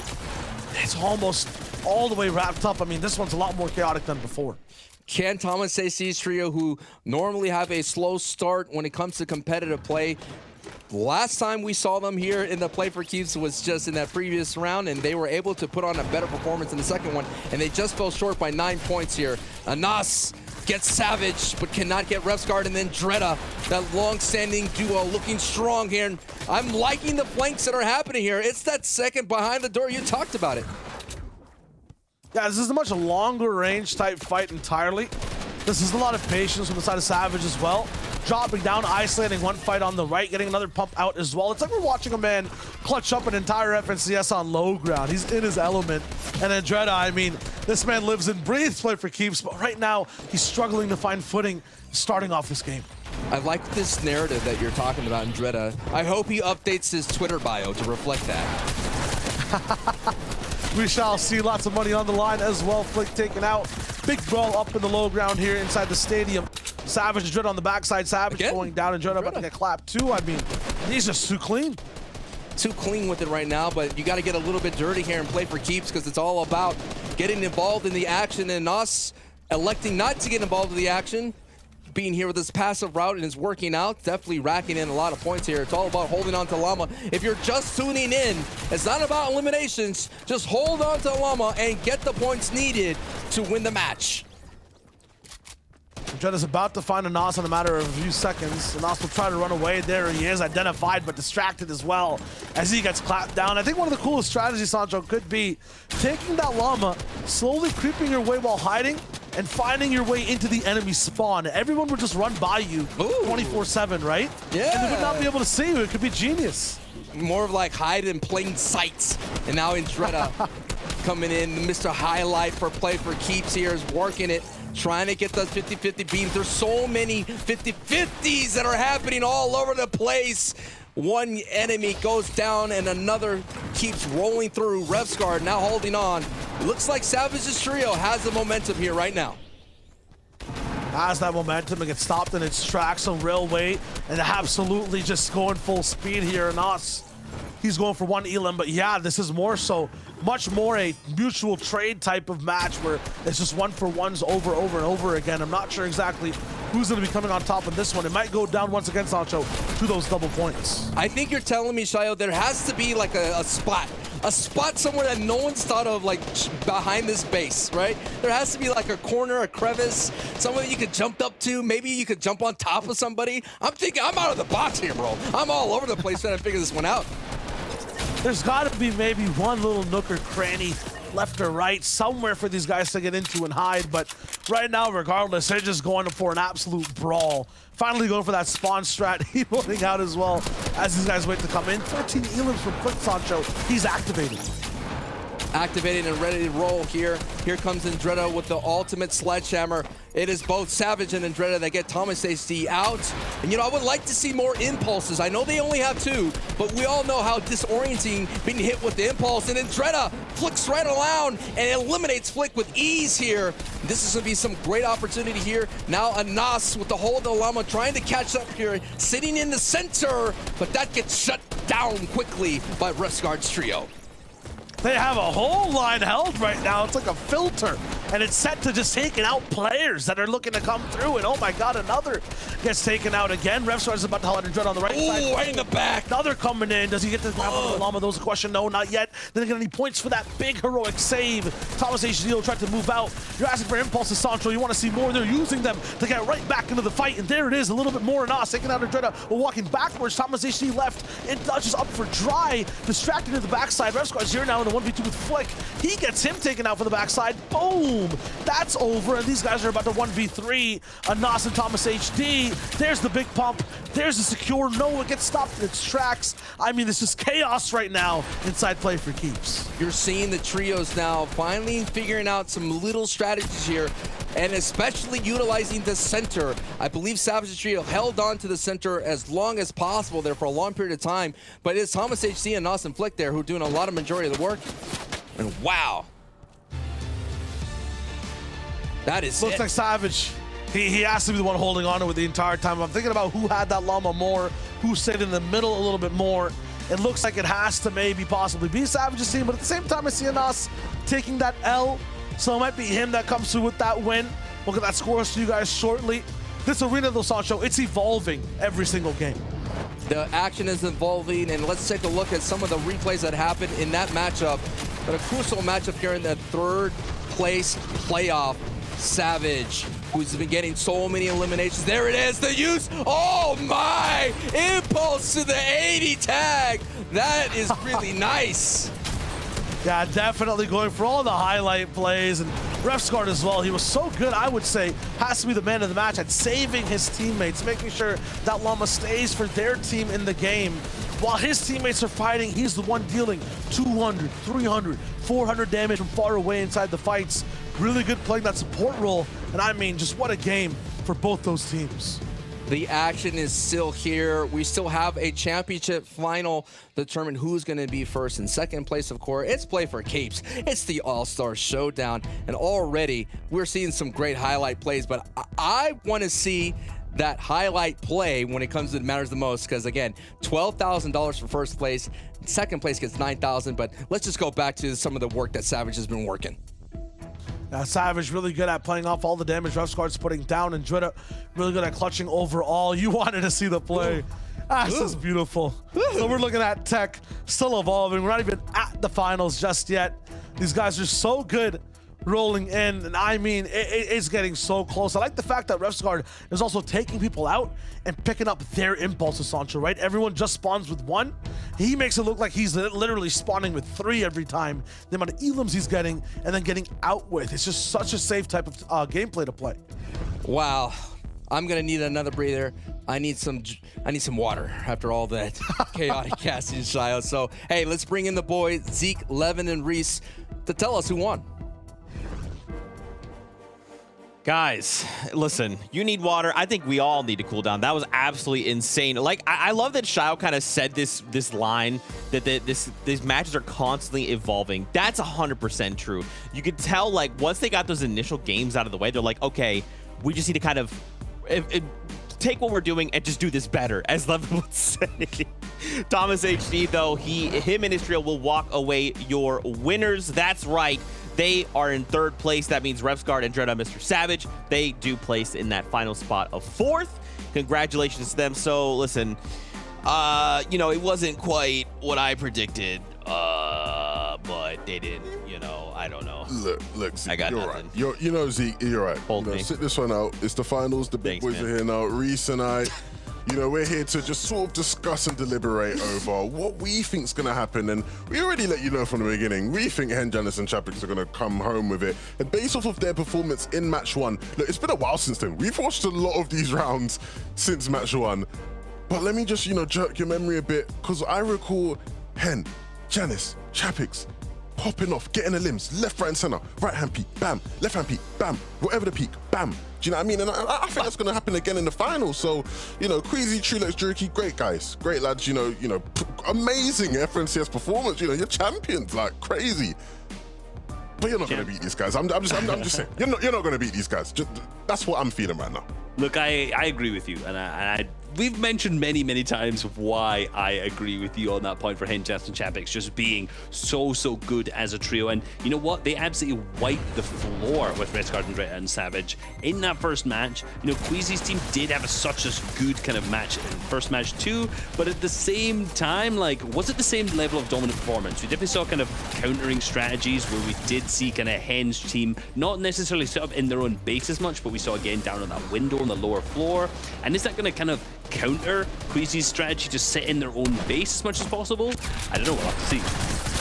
Well, yeah, I think there is obviously, you know, there is that room for strategy where, you know, maybe Queasy, Trulex, and Jerky just play it better. And we've seen where eliminations aren't the be or end all. The question is whether that will actually be the case or not, whether their styles will sort of counteract each other and who can just get the one up. It will be interesting to see. I think there is room for the upset, right? Because I think a lot of people will expect Janice, Hen, and Chapix to walk away with it. But I'm just sticking with my boys. I'm sticking with my boys. I think, you know, like I said at the start of the show, and I keep on saying it, I just think they are the better Fortniters. You know what I mean? Like, there's not much more I can say than that. I just think that they are just better. And so I'm expecting them to take it home. Regardless, though, you know, a great finals matchup. You know, we've already seen some of these guys have their shot in some of the other skill games and not necessarily getting the success. I think the big one, like you mentioned earlier, Reese, is obviously Janice. You know, Janice had the fastest time of anybody in high tier and didn't get a trophy for it. This time, you know, he might actually get a chance for that trophy, for that first place, and I'm sure he'll want to take it. Absolutely, they're going to be hungry for it, and at the same time, like, this is FNCS champion versus FNCS champions team. You know, the season 5 champions of Henjanis Chapix coming across against last season, chapter 2 season 6's champion Queasy, Trulex, and Churiki. I muddled their names up, but you know, we know who they are at this point. But at the same time, like, champion versus champion going head to head, you know, is Henjanis and Chapix going to think you took our title from us? It's time to take it back. Bro, I'll say one thing quickly, Reese. Reese, you got to stop messing up, mate, because, you know, Janice on Twitter was talking about trying to become a caster. He's going to be up here next season if you're not careful. Do you know what I mean? If you're not careful, Reese, Janice is going to be up here. You wanted to be caster, we're on the analyst desk. It's fine. It's all okay. You know what? Yeah, maybe you're fine in that regard. But look, I think there's potential. Even though I'm really confident, I can still see what, like, you sort of sold me on this idea that strategically Queasy, Trulex, and Jerky might just have the edge. And I definitely could see a world where Queasy is, like, you know, really wanting to win this, because everybody always doubts Queasy in anything, like, in these sort of challenges. We did. Yeah, Not one of us predicted him. You know what I mean? So, you know, maybe that will come in. But I will sort of go back to what I said earlier when I said it's going to be about Trulex, right? Because Trulex didn't really look amazing. And, you know, we're not judging individual performances really in this. But, you know, he's going to really have to come out and start hitting some big shots if they want to win. So, you know, hopefully he can do that. I mean, I think you're specific mentioning on the last game that Queasy. Come here, Janice. Just take my slot. Trulex, Queasy, and Churiki, you know, didn't perform as much, but at the same time, the match before that, they all had roughly exactly the same elimination. So it seems to maybe just be a single match where he'd slipped down on the eliminations, but they still managed to win it out. But again, if you're going against Henjanis and Chapix, is that going to be enough? Yeah. So strategy might not matter. Do you know what I mean? Yeah, just you can have all the shoot shots in some the world. shots. Yeah. Just hit the shots and Henjanus and Chapix, you can bank on them to do that. And so I definitely wouldn't be investing in the Queasy, Trilix and Jerky stocks, but I would definitely not rule them out completely yet. Maybe after that first round, I'm gonna be in there popping my collar, getting excited. You know, like yesterday when I'm screaming, I'm all happy about Taser winning. Who knows? But you know, I'll calm down for today. For today, I'll keep it cool. I think it would be interesting to see them be pushed because, like, we haven't. It's a best of 2, right? So we've only seen a trio walk away with 2 wins and then kind of move on. I think Queasy's trio could push them to that game 3. But I think you guys are right. I think Janus and his trio are just kind of on it right now. They're so focused in. They know what they have to do. Now, both these trios have watched these other games, right? So they've kind of had an opportunity to be like, okay, what have we been doing? What have we done right, done wrong? What have those trios done right, done wrong? So I think coming in, we could see some new strategies evolve, but I'm at least hoping we get a game 3. Like, at minimum, I want to see more of the action in EU. So, like, let's go to game 3. You know, I feel like, is that too much to ask for? You think we're gonna get a game 3? I'm sorry, Zeke. No. Nah. No, Zeke. I've just had Jerky message me saying, "What did we ever do to you?" Look, I'm sorry. Someone said it in it, not me in it. I agree with the person that said Henjanus and Chapix would win. I wasn't the one that said. Someone said it. It wasn't me. If you can get the tape and the footage of me saying it, sure, but it wasn't. I don't hate you guys. I don't hate you guys. I'm just not picking you. I'm sorry. I'm just not picking you. Like, sorry, tough. You heard it here first. Levin wants them to win because he does not like Jerky's team. We get it. Hey, that's what I heard. Y'all know we like to have fun here at the FNCS All-Stars Showdown. We hope you guys are enjoying all the action. We'll be getting ready to jump in a match in just a little bit. But now, as we're going to watch these players get ready, get warmed up for this final match, we got to see what their warm-up rituals are, right? Let's take a look at this video from the players.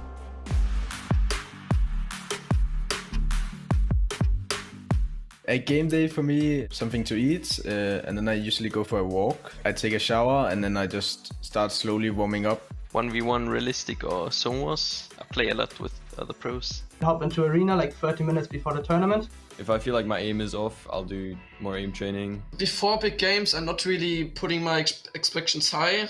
I'm taking it like slow. I like listening to like songs that gets me in like a good vibe, so I'm ready to play. Sometimes I just take a shower, like to fully refresh. Before a game, I just listen to some rap music. Like I'm just putting it like pretty loud to like get me motivated for that.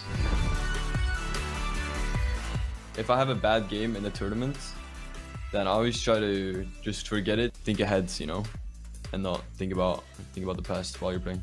So I just kind of tell myself that I want to win it, and then just play to win, and that usually like helps a lot. Just focusing on my game. I'm normally avoiding to eat like fast food and stuff. Whatever my mom makes, it's always good food. Be eating berries, eating all that stuff, just to make sure I have more energy. I don't exercise before games, but I probably should, because it's better for my health. I do like breathing exercises, so I stay calm and not get like shaky or something. I usually just go for a walk. Going outside for like walks or runs, I think is pretty important. I'm not superstitious, but my trio-mate Flick is very overthinking of everything. After 3 games, I always change my chewing gum. That's just like, I've done that for years now. I can't wear long sleeves when playing. I need to have a jersey on. Always before tournaments, I get kind of zoned in just naturally. If I play good, I do good, and that's kind of it. There you go. Learning more about the players every moment that we can. That's what the All-Star Showdown has for you, beautiful faces. Guys, we'll be going in just a moment. We have a little bit of an API issue, so we're looking to resolve it, and then we're going right into this final match. So until then, you get to hang out with Reese, you get to hang out with Levin and myself. I know, isn't that just the greatest gift of all time? Getting to hang out with Levin 2K. I mean, you thought. Anyway, okay, boys, we're going into this final match in just a little bit. We got to talk some strategies, some things you guys are seeing. I feel like it's been so long now, and it's so weird to even say this, that we've seen Janus and his trio participate, that I almost kind of like don't remember what they're doing. I've seen so much like visual explosions, cool guys explosions in my mind that like I'm trying to think back to what we saw them do. So do you think they're going to be bringing in some of these strategies that we have seen currently going into this final match? Or what do you think like you've seen? It's like, okay, nah, that's a dope strategy. Like for me, it was the impulse off the rip, but like Levin, even in the back, like between games, you're like, I don't know that the initial double impulse to like get to the llama is the greatest and most effective, because it feels like more often than not, it just ends it like you being eliminated. No one claims the llama. Well, I want to know what you think, Zeke. Okay, just right back to it doesn't matter what you think. I knew it. It doesn't matter. It doesn't matter what you think. I'm at peace now. I'm at peace with the world. I'm at peace. He got me. This is what happens. Then what you guys, Fortnite fan, what you don't know is this is just what happens all the time when we're not on camera. This is just us. This is off camera, Levin. This is what we have to deal with on the all the time, right, Reese? Yeah, unfortunately, really we have to deal with that. We have to. No, unfortunately, I'm not going to hit you with a DN joke or anything like that at this point. Oh. But you asked a good question, right? About strategies. You put about strategies. What can these guys employ? One of the things in particular that we have been seeing that I am interested in is, in particular, choosing the left or right path. Right, from coming from your drop spot, your spawn point, you can go left, you can go right. We've seen players impulsing all the way through. But one of the most things is the highest amount of eliminations is that from using an impulse on the right hand side, once they get to the opponent's base, they have a right hand peek on the door there, and they can just peek in where usually the player with the llama is sitting if they've already managed to get this. So one of these things we're seeing is, again, if you want to look out for the players getting high eliminations, going through the right hand side of your base and rotating around that way definitely seems to be a lot more kind of consistent. We actually saw that clip of Savage popping off over and over again, doing exactly that. The right side of the door of the opponent's base, shot, plenty of eliminations. Yeah, it's funny you mentioned eliminations, right? Because like when you look at some of the previous rounds we've watched, a lot of the elimination leaders, it's funny, it almost like ties to what we see in actual Battle Royale, right? Where every couple of rounds we see like the person in the trio who is known for getting the most eliminations in actual game is doing so in this as well. With Henjanis and Chapix, it was sort of, you know, evenly spread, right? And it just represents to me just how skilled all of them are, how all of them are just able to turn it on like that. Do you know what I mean? And that trust, knowing that you have two people in your trio who just have the ability in any given moment to be, you know, the best player in the world in a given moment, like that is crazy amounts of confidence that you just have. And I think that paired with all of their amazing personalities, it's a recipe for what we have in being one of the best trios. And I think, you know, with some of the strategies Reese is talking about there, if they sort of have their eyes on doing those things, so they didn't look like they were doing, you know, crazy strategies in their first round. It just looked like they were just outplaying, you know, Savage and Rest Guard. Whereas I think Queasy, Trulex and that will come in with some strategy. They will come in and try and look to go and attack from the right. You know, so if they sort of have an idea of, you know, the best strategies they can use, then it's going to be really difficult. It is going to be really difficult. Zeke, you talked about pushing to free games. They could definitely do that. I think if there was going to be a time when they were pushed to free, it would be now. But it's just Henjanis and Chapix, man. Henjanis and Chapix. That's all I want to say. Henjanis and Chapix. Bro, they're just better. Like, that's the thing is, right? Like, we can sit here and be like, oh, well, you know, these are their guys. But when Henjanis and Chapix are just better, it just be like that sometimes, and there's nothing wrong with that. Okay, I'm still hoping for a game 3. That's what I would love to see, because like I said, I've really enjoyed Play for Keeps, and to think we get to see this over in NA East and NA West with a different subset of players as well, it's going to be absolutely incredible. But Fortnite fam, the bus driver's letting me know, okay, this API issue, I gotta get up and I gotta go look for it myself. All right, so what we're gonna do, we're just gonna go to a 10-minute break. When we come back though, we'll have that final match, so stay tuned. We'll see you guys in just a little bit.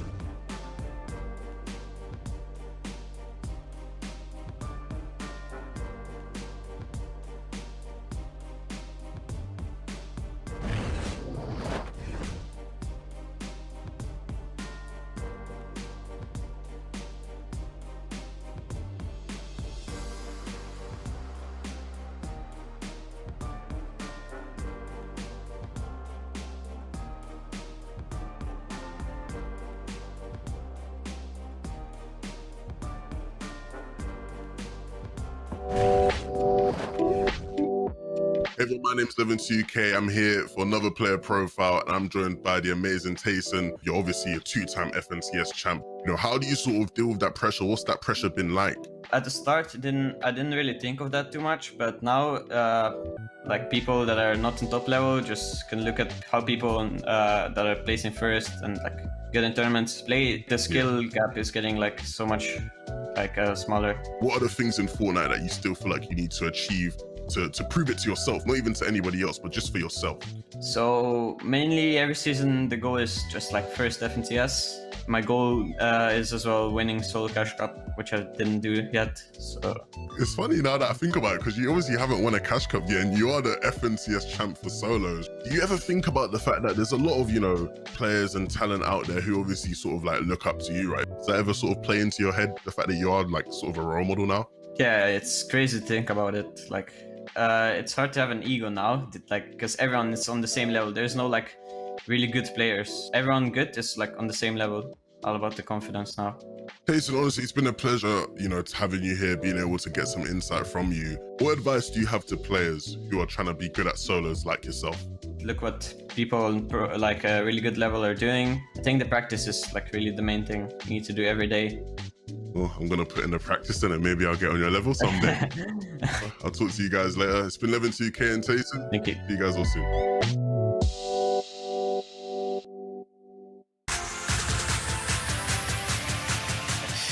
That's a tough one. It's just unique from all the other POIs. Like, this is perfect. For competitive, I prefer new tilted. I went there in World Cup and I know it pretty well, so I think that's why. I definitely knew tilted because there, like when it was in the game, there was like the flying tunnels. The nostalgia, all the memories from it. So I gotta pick Season 2 tilted. Ooh, I preferred Neo tilted. That was very fun and a lot of mobility. Neo tilted because there was like the builds were very modern, and I just like the style of the city.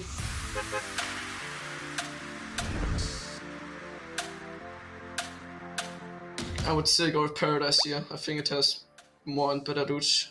Paradise Poems, of course. There's a lot of loot as well. I would say Frosty Flights because back then Stumpy and Aqua were my favorite players, and I always looked up to them, and the trio of FNCS landed there and won it. I was a bit confused back in the days when I went to Frosty because I didn't really know the buildings well, so I prefer going Paradise. I don't know, I just like the hotel in Paradise Palms way better.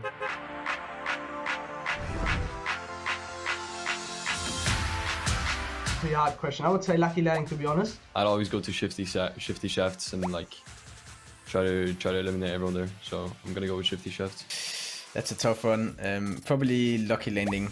Shifty is the better POI. I would still rather land Lucky Land than Shifty Shaft. I think there's better loot.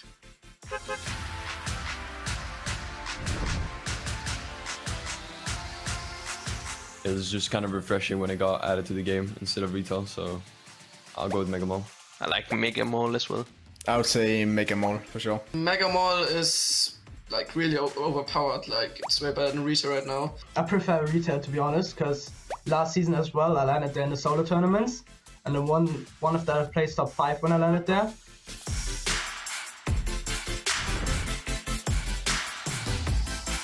I think Sunny Steps was better. Snobby Shores was way too far edge zone. It was like decent loot, so I would go with Snobby. I think Snowy Shores has more loot than Sunny Steps and more mats. I'm gonna go with Sunny Steps. Sunny Steps was kind of a cool concept with like the stars and everything. Snobby Shores because I landed there in duo back then when it was still in the game.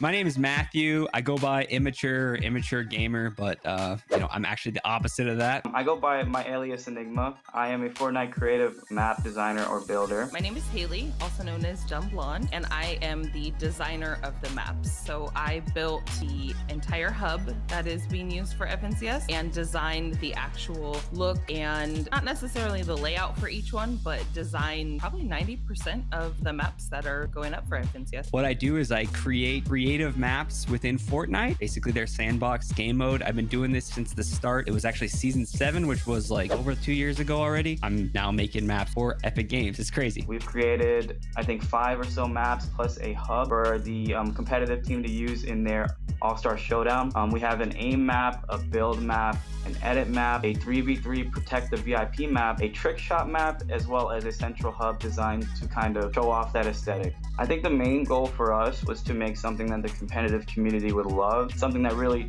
tests your skills to a certain level. We wanted to make it not too easy, but also not too difficult for the average, Fortnite player. Very exciting to watch for the broadcast. On the design process, we've talking to Epic Art Department, season 7 type style and design. As our team, me, Dumb Blonde, and Enigma, we kind of sat down and talked about what their vision was and kind of how we were going to take their vision and put it in our map. And basically we kind of came up with this more of like a neon goldish, purple orange, kind of like the new FNCS style, and basically that is the style of design we took.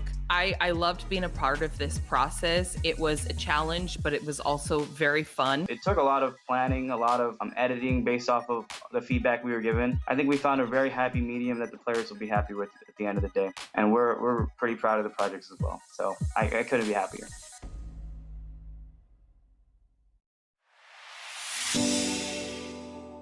I don't want to contest Zayt and Seth ever again. Also a very OP POI. Oh, Lazy Lagoon was the one with the pirate ship. Or Lazy Lake? Which one's better? Well, I choose Lagoon. I choose Lazy Lagoon. Ooh, Lazy Lagoon. I really liked how the POI was set up. Very underrated. Oh, Lazy Lagoon, 100%. That's me and Ninja's duo spot for World Cup. I miss Lazy.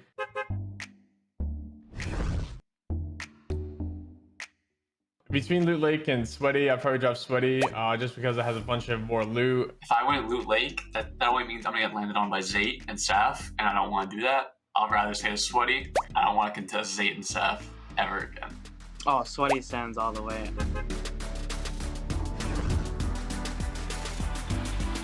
Pleasant Park, I just like how much bigger it is. There's more loot, it's more spread out. Pleasant's definitely better than Salty.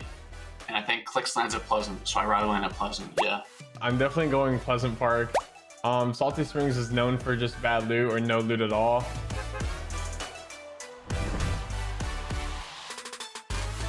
Probably Happy Hamlet, because I don't think I've ever landed at Craggy once in my life. I would not know what I'm doing.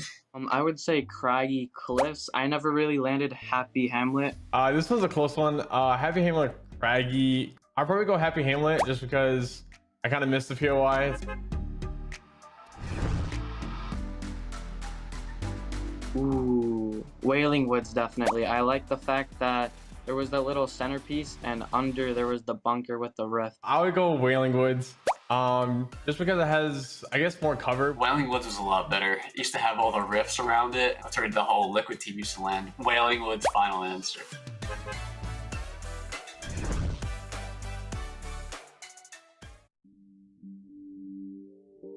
I've been playing this game for 4 years now, so if I don't know where it is, I probably shouldn't have played this game. Oh, dude, these could be anywhere, bro. I never really passed through Weeping, but so I don't really know. What even is that? An oven? Is that a pizza oven? 3 pizza ovens? Dude, I'm gonna guess near Orchard. In like the Tomato Man building? I'm just gonna say it's the pizza building. Oh, that's Weeping Woods? No shot. That's Weeping? I know this spot. This is Stealthy. Is it Stealthy Stronghold or Colossal Colossus? It's Stealthy Stronghold. Stealthy Stronghold, sorry. Oh, that's Stealthy Stronghold. Next. Keep going. Pleasant Park, basement house. Pleasant Modern Building. Pleasant Park underneath the Modern Building. All day. Where is that? This is the picture you guys went with? Okay. Is that in Caddy Corner? Yeah, I'm gonna go with Caddy somewhere. It's gotta be there. Yeah, I think so, Dirty Docs. Holly Hedges. What? Ooh. I mean, I'm gonna have to guess like bony birds. Is that bony burbs? Is that, I gotta say that's right on the edge of bony burbs. Oh, maybe.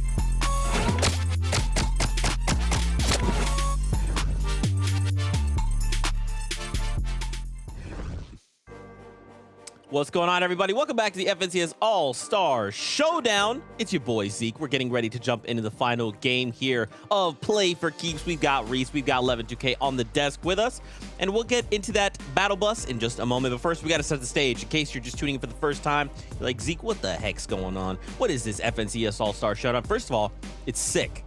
That's what it is. Second of all, Reese, Levin, let's talk about Play for Keeps. How have we gotten here? What led us to this very moment in time? Well, look, we got a very interesting game mode. I think we've all sort of set this up as being a unique one that we haven't necessarily seen before, especially at this high of a level. And it started off with your FNCS champions from Season 5 versus your second place team from Season 6. And it was a matchup where I think Reese and I, we sort of knew what was going on right off the bat. We expected Andretta and Chapix to come out and dominate, and they did. And, you know, they're on their way to picking up that 12K for first place. If not, though, they do get $9,000, which isn't too bad for second. I'd happily take that. So yeah, it's been a good sort of set of games we've been able to watch so far. But the finals, what it's all about, right? Yeah, finals is between first and second. No surprise there. Third and fourth is solidified at this moment, which is obviously third, which is Anas, Flick, and Thomas, who've managed to solidify themselves there in that third place slot. Fourth at the bottom, currently right now, Savage is in that team with his there right now. So unfortunately right at the bottom of the leaderboard, but it's all to play for in first and second. Well, boys, guess what? Bus driver and I, we've worked together. We've resolved the issue, baby. So you know what that means. We're getting on the battle bus. We're going into creative for the final match here from Play for Keeps in Europe. So we're going to Sancho West and Shy Wager. Boys, let's do this one last time on the day. One last grand time, Zeke. I mean, this is going to be an absolute showing. Two of the best trios, honestly, in EU in general, Sancho, and a crazy match where all the elims matter the most. We saw it once before in the Blueprint battle when it was a two-time champion go up against another two-time champion. Now we have a champion versus champion from the trio stage. Hen, Janice, and Chapix going up against Queasy, Trulix, and Jerky. And I always have to say the biggest surprise is Queasy, Trulix, and Jerky actually putting up some decent fights. And now here we go. It's the championship final. It is $12,000 for first place. Second place gets $9,000. If you do the math, child, that's $1,000 extra if you're able to get first place. A piece. The math is definitely involved, but that startup is so important too. Jumping in, looks like there's a heist already happening. Oh my goodness, Janice jumps at the wrong time, forced to deploy, and he ends up going down. Trulex, he's back to business. Ooh, a business got shut down quickly, and I was about to be right on board with you that Trulix, once he gets a hold of that llama, he has a diamond grip to it, but there it is, the clash between the two, and Trulix rings true. It must be Trulix's day to day. We always talk about it when it comes to Fortnite competition, and Trulix, just for a brief moment, has a lead, 0-19. Actually just dominating right now in control. Wondering exactly where that llama's hiding too. If it is that off-spawn grand hold across the map, there goes Chapix up top. Oh, Shelf, it's looking for a big shot, actually forcing Queasy out, eradicated, exasperated, and now Janice, he's got the llama. He's moving fast and quick, dip, dive, dodge, and ducking, but at the same time, everyone's on the hunt to know exactly where he is. This is going to be a tough left-hand peek for Janice here to hold on. This is on the opposite side where we saw where there's a shield there. And right there, Queasy's going to back up his boy, and Jerky's there for reinforcements here. But here comes the rest of the Hen Janice trio coming in, fighting it through. But Trulix standing tall almost. Oh my, gets chopped down. But Queasy gets away from all that scrum. It's all the way away, 48 points in total right now. Almost. It's not all the way making it to his base, but he's about to respawn in 2 seconds. Hen has to use his advantage and get in. Respawn's about to come through. Trulex going down. Head should spawn in just a second. There goes Queasy. Boom, another big shot. Janice stopped in his tracks. Wow. He was the one to bring the llama here. He goes down first, but he keeps it secure. Man, that blue pump still hits, and especially on how much HP these competitors have. A solid blue pump critical shot will be enough, but Queasy, just a sliver of HP is holding on, does have some protection from the Trulix, but now here comes Chapix, here comes Janice. They close that out. Now they have the Llama. Now they're gonna be able to put some points into their side, which desperately needs, considering that they're down at least 57 points. I like that movement, though, from Janice. One impulse. We're seeing more movement, yeah. He's back into his base in 3 seconds. I mean, we're talking about taste and tech. I mean, his dual mate also knows exactly how to roll all the way around. Miss bump shot, but it's all good. Catches on the front side. This is absolute defense. A spiky ball that just makes sure you get hurt if you try to grab onto it. Their base is impenetrable. I would have liked to see the handoff to Chapix there, but looks like Janice is going to go ahead and take the Llama as Hen and Chapix are working together, and that's what I mean. Janice was quickly eliminated considering his HP was low, but here comes Hen to try to make the response. Trulix goes down, now Hen picks it up. 10 eliminations! Gets eliminated himself. Chapix and Janice now were able to secure the Llama, so even though Hen goes down, the trade was just enough for Janice to get back into the base stronghold. Trulix out in the open. He's going to be actually fighting people who have cover to work with, so it's going to be very hard for him to land more shots than he takes. Queasy will try to get into a more advantageous position, but at the same time, it's a 2v1 on the sight line. This is so tricky for the current FNCS champions to try to break into the old ones for the moment. There are more shots coming in. It's explosions. The gliders have popped. Everyone's come through. And the Llama's now gone. Trulix has it, and he's running away. Whoa! Hen with the phenomenal tracking and the 167 in the switch to the SMG.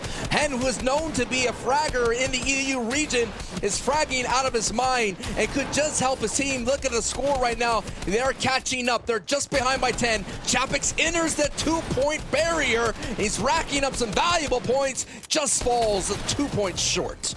Jerky gets it back, and now he's chilling inside the barrier as well. Trulix is going to go all the way away and trying to get an advantageous position once again to help everyone out. Trulix actually gets that Llama too. They just dipped in, got as much of an advantage as possible, but now Hen's the one trying to run away with the Llama. 104 to 96. This is the closest game we've seen so far. It's a close game coming down to the final minute here. This is best 2 out of 3 in the championship final. And there it is. Queasy now making his way through. Does not have a Llama. That is just a deceptive Blackbeam. It is Chapix with 17 eliminations there, holding on strong for the trio. And this might be a hole that might be just enough here as his teammates there are to back him up, but Jerky gets the elim, and this is going to be a huge run. Can Hen slow this down here? There it is. Hen's the only member. Oh no, Shio. Trulix's trio may be able to sneak away with this one. 120 to 112. They can't drop the Llama at all for the rest of this game. 5 points behind. They need to make up the time, and here we go. Queasy, 16 seconds on the clock. One man invading. Must win this gunfight. 98, the movement, the right-hand peek. It's not enough. 9 seconds left. Janice, he's got the Llama. 127 is the score to beat. Goes to double points, but it's on the floor. Trulix picks it up. Can he go for more? 1 second left. By just a few points of a difference, Trulix wins out that first game.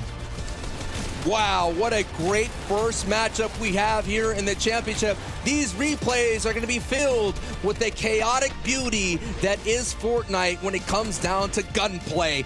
But it was Trulix, again, shutting down the movement. That's just some great play. I would have to say Trulix, MVP of the entire day so far.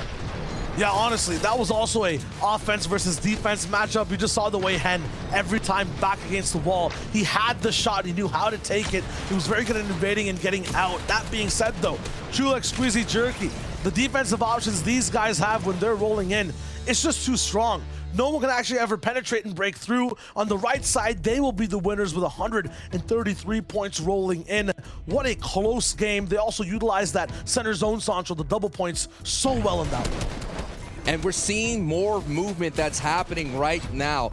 More use of the gliders, the redeploy, more use of the impulse, more use of the maps. They have a little bit of launch points all over the place here. But regardless, I'm just surprised. That right-hand peak is tend to be decimated by some quick flicks. You're seeing a lot of people kind of walk right across in front of enemies, and they're just getting big critical shots, Shio.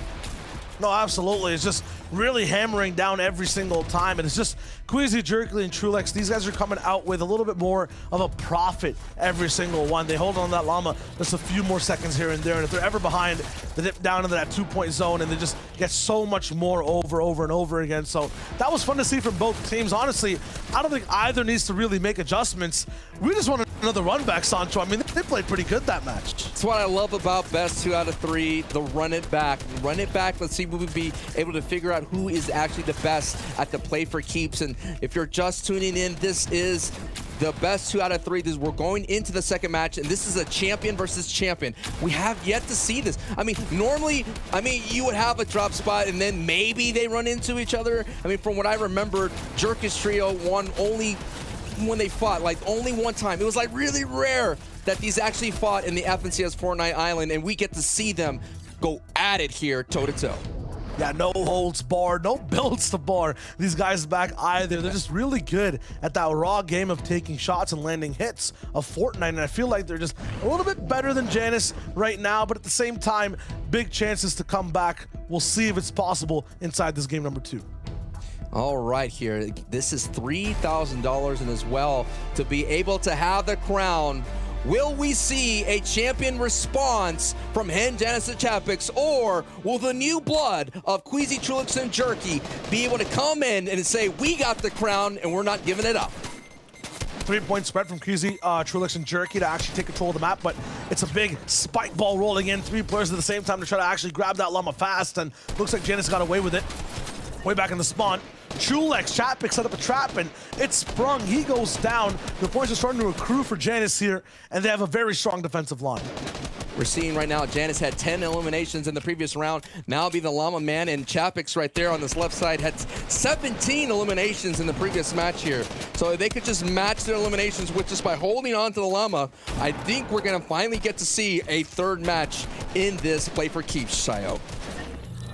Let's see how it rolls through. We haven't gotten to map 3 just yet at any day. 33 points to 0 right now. It's very, very difficult for anyone to break in. I would say the best possible thing is to do as much chip damage as possible and then roll offensive there onto Chapik. Shulex, Queasy, Jerky, they all roll in at the same time.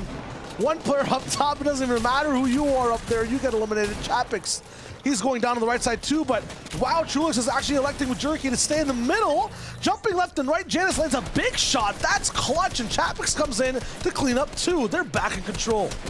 We're seeing some very phenomenal gameplay that's happening in Trulix's trio here, but it's being met with phenomenal gameplay as well, as Janus and his Chapix there was able to steal that and walk away. Now Janus gets some crucial shields, but it's just not enough, and the pressure Chapix there was able to clean it up and regain control of the llama.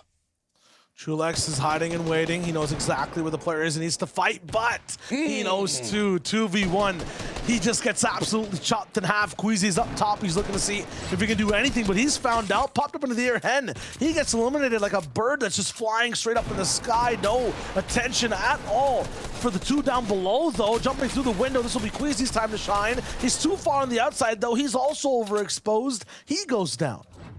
Wow, look at the scores, 79-18, and the retakes are just not strong enough for Trulix's trio, as Janus, being the llama man, holding on with 7 eliminations. Every time someone gets close, Janus responds with a big pump, 175 critical, 100, and he does a redeploy! Oh my goodness, what some highlight gameplay we're seeing!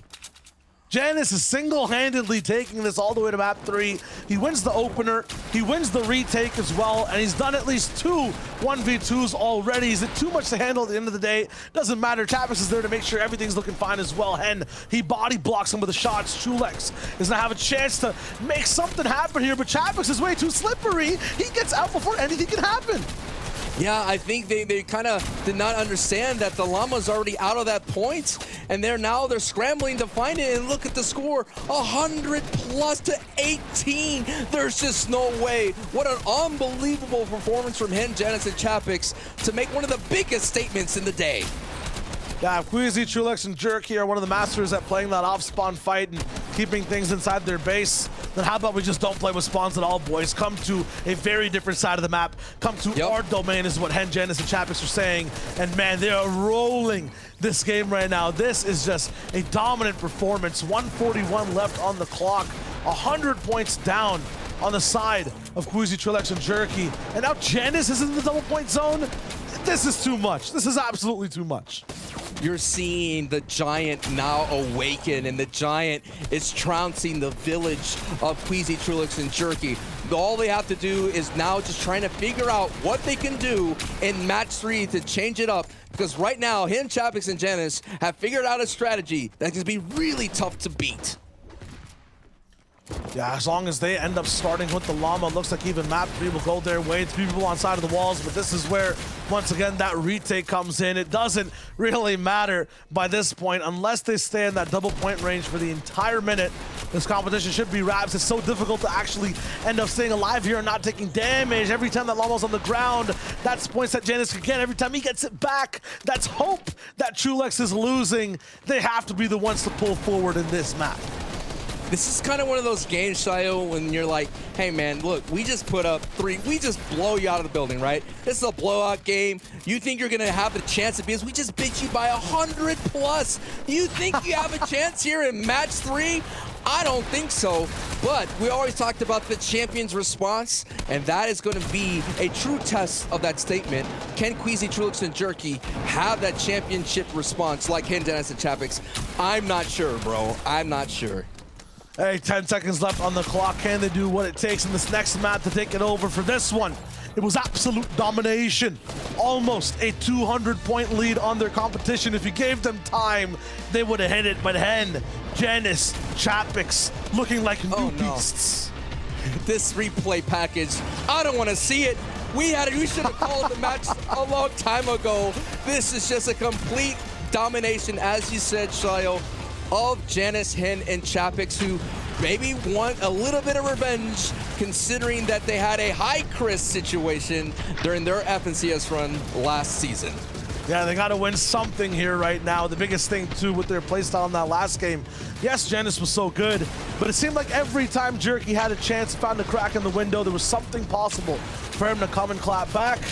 Chapix was there. Hen was there. They were there to just collect up and stop that llama from getting any points. There you go. You saw it with Hen right there too. And so it was impossible for Queasy, Trulix, and Jerky to get to play their game.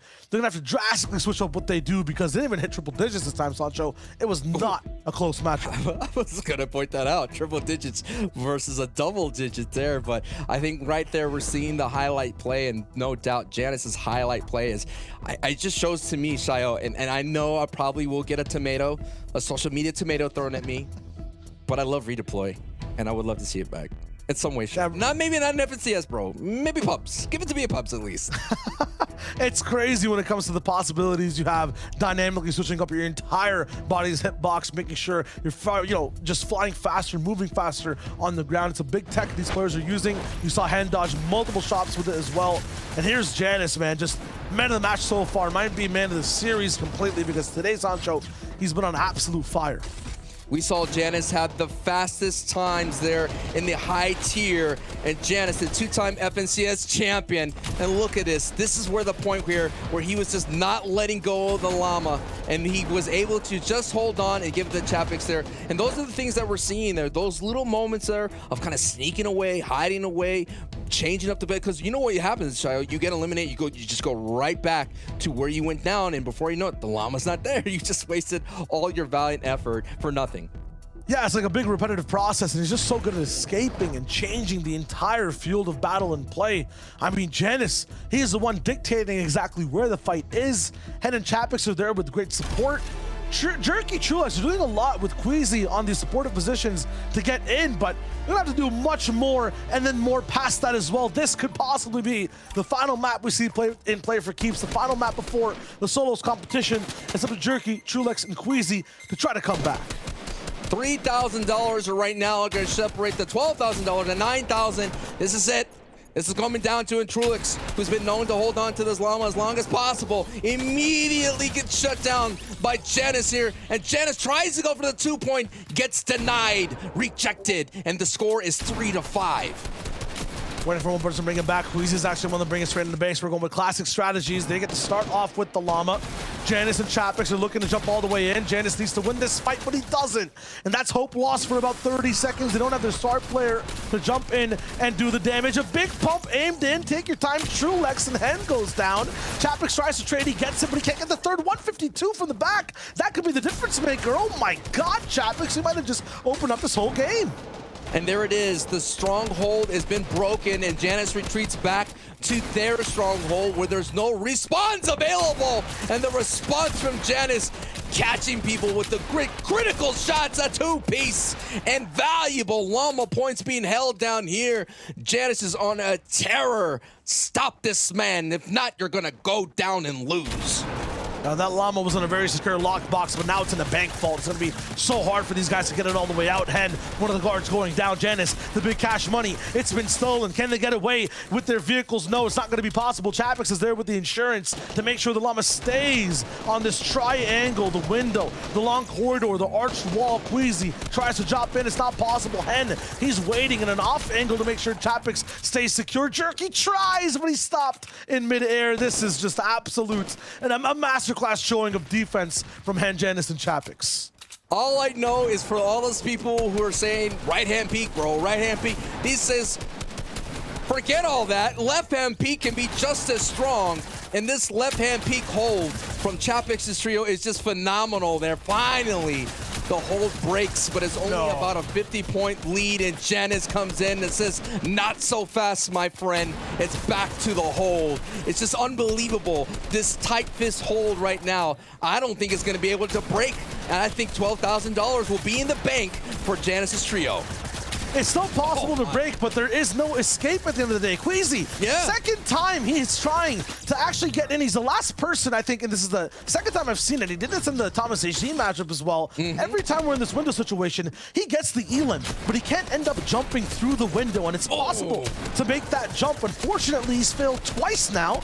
Even getting that llama on the other side of the wall, it's a huge difference, and it's not getting there. These guys are able to respawn again, get back, Hen at low HP. Queasy hit again. Hen's gonna jump in and look for the respawn here real quick. If they can't get this llama from the right side up to the middle of the stage, it's gonna be over. Another brawl happens fast.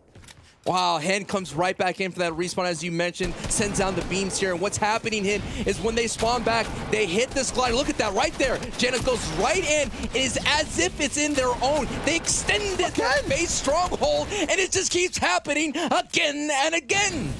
This window must be the most strongly protected thing in the world for jumps. You're gonna have to jump and redeploy to try to get to it. Queasy can't hit it, it's too much pressure. And Janice is back to his regular 9 to 5. Here comes the weekend though, to give him a bit of a break, but no. Looks like we're working overtime through it. Janice is gonna stay here the entire time still. There's no chance. These guys will have to learn this tech, abuse it, and then do it at the last moment. But they're desperate now, Sancho. All organization is thrown literally out the left side of the vehicle, the left side of the car. They're desperately trying to get in here now. And it's just not looking good for Queasy, Trulex, and Jerky.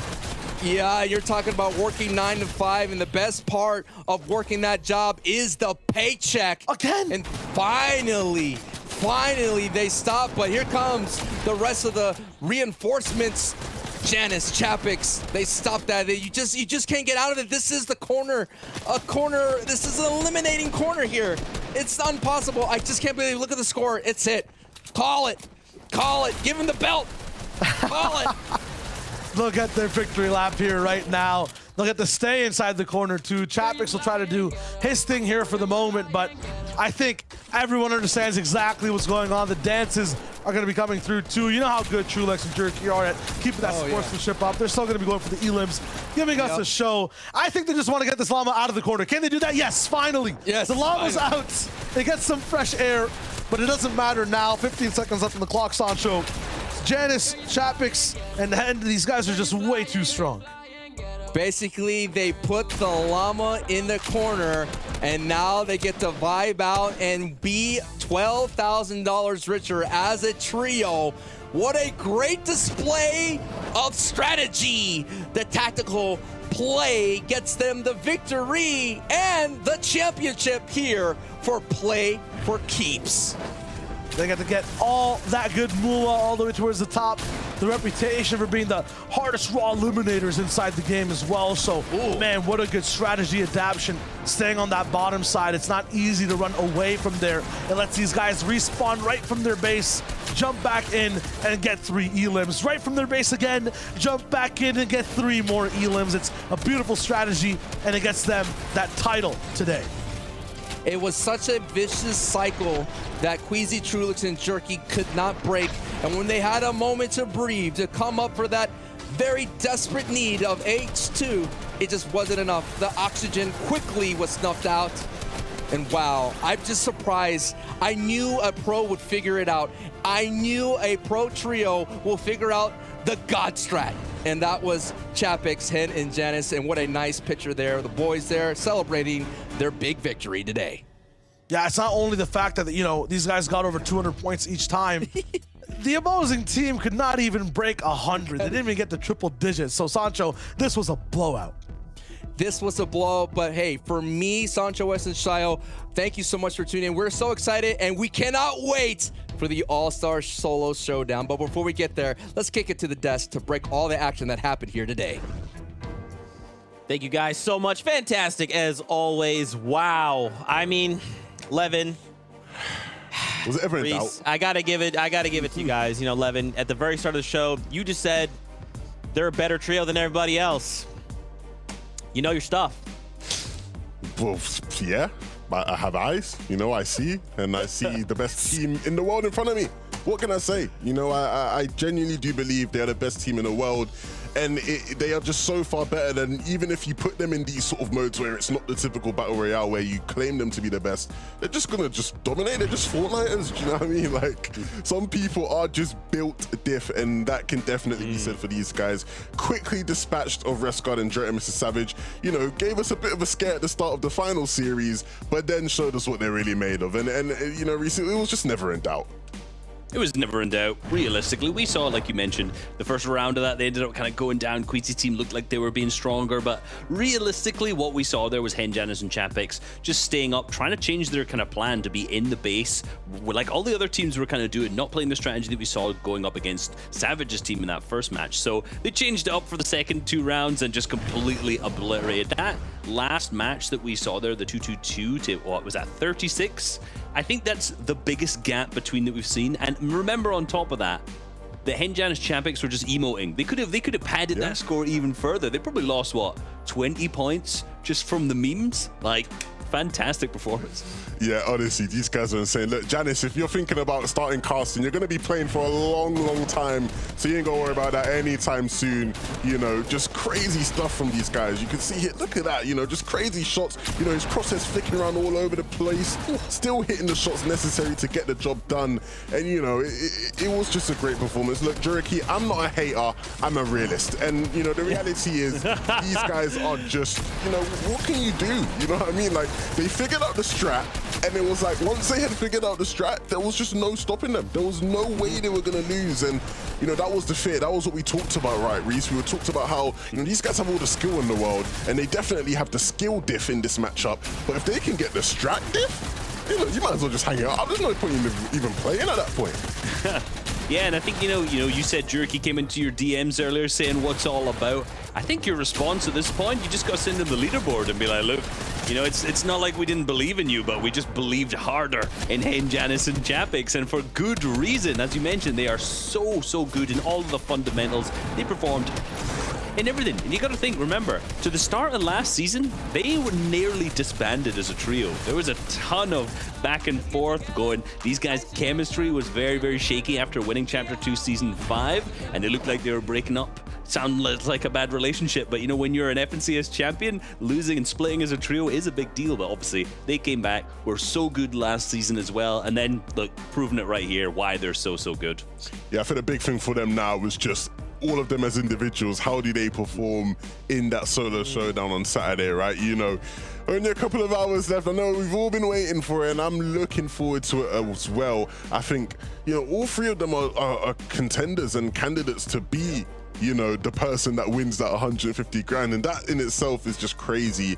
Look, Queasy, Trilix, and Draki, they put in a performance to get to the finals, to get second place and a piece of the prize in 9,000 is nothing to laugh about whatsoever. You know, and even Trilix, right? We talked about how Trilix needs to step up a bit. He did do that in the first matchup, that he was key to the reason they were able to win in the end. In those final moments, him picking it up and stopping them from coming back, you know, was huge.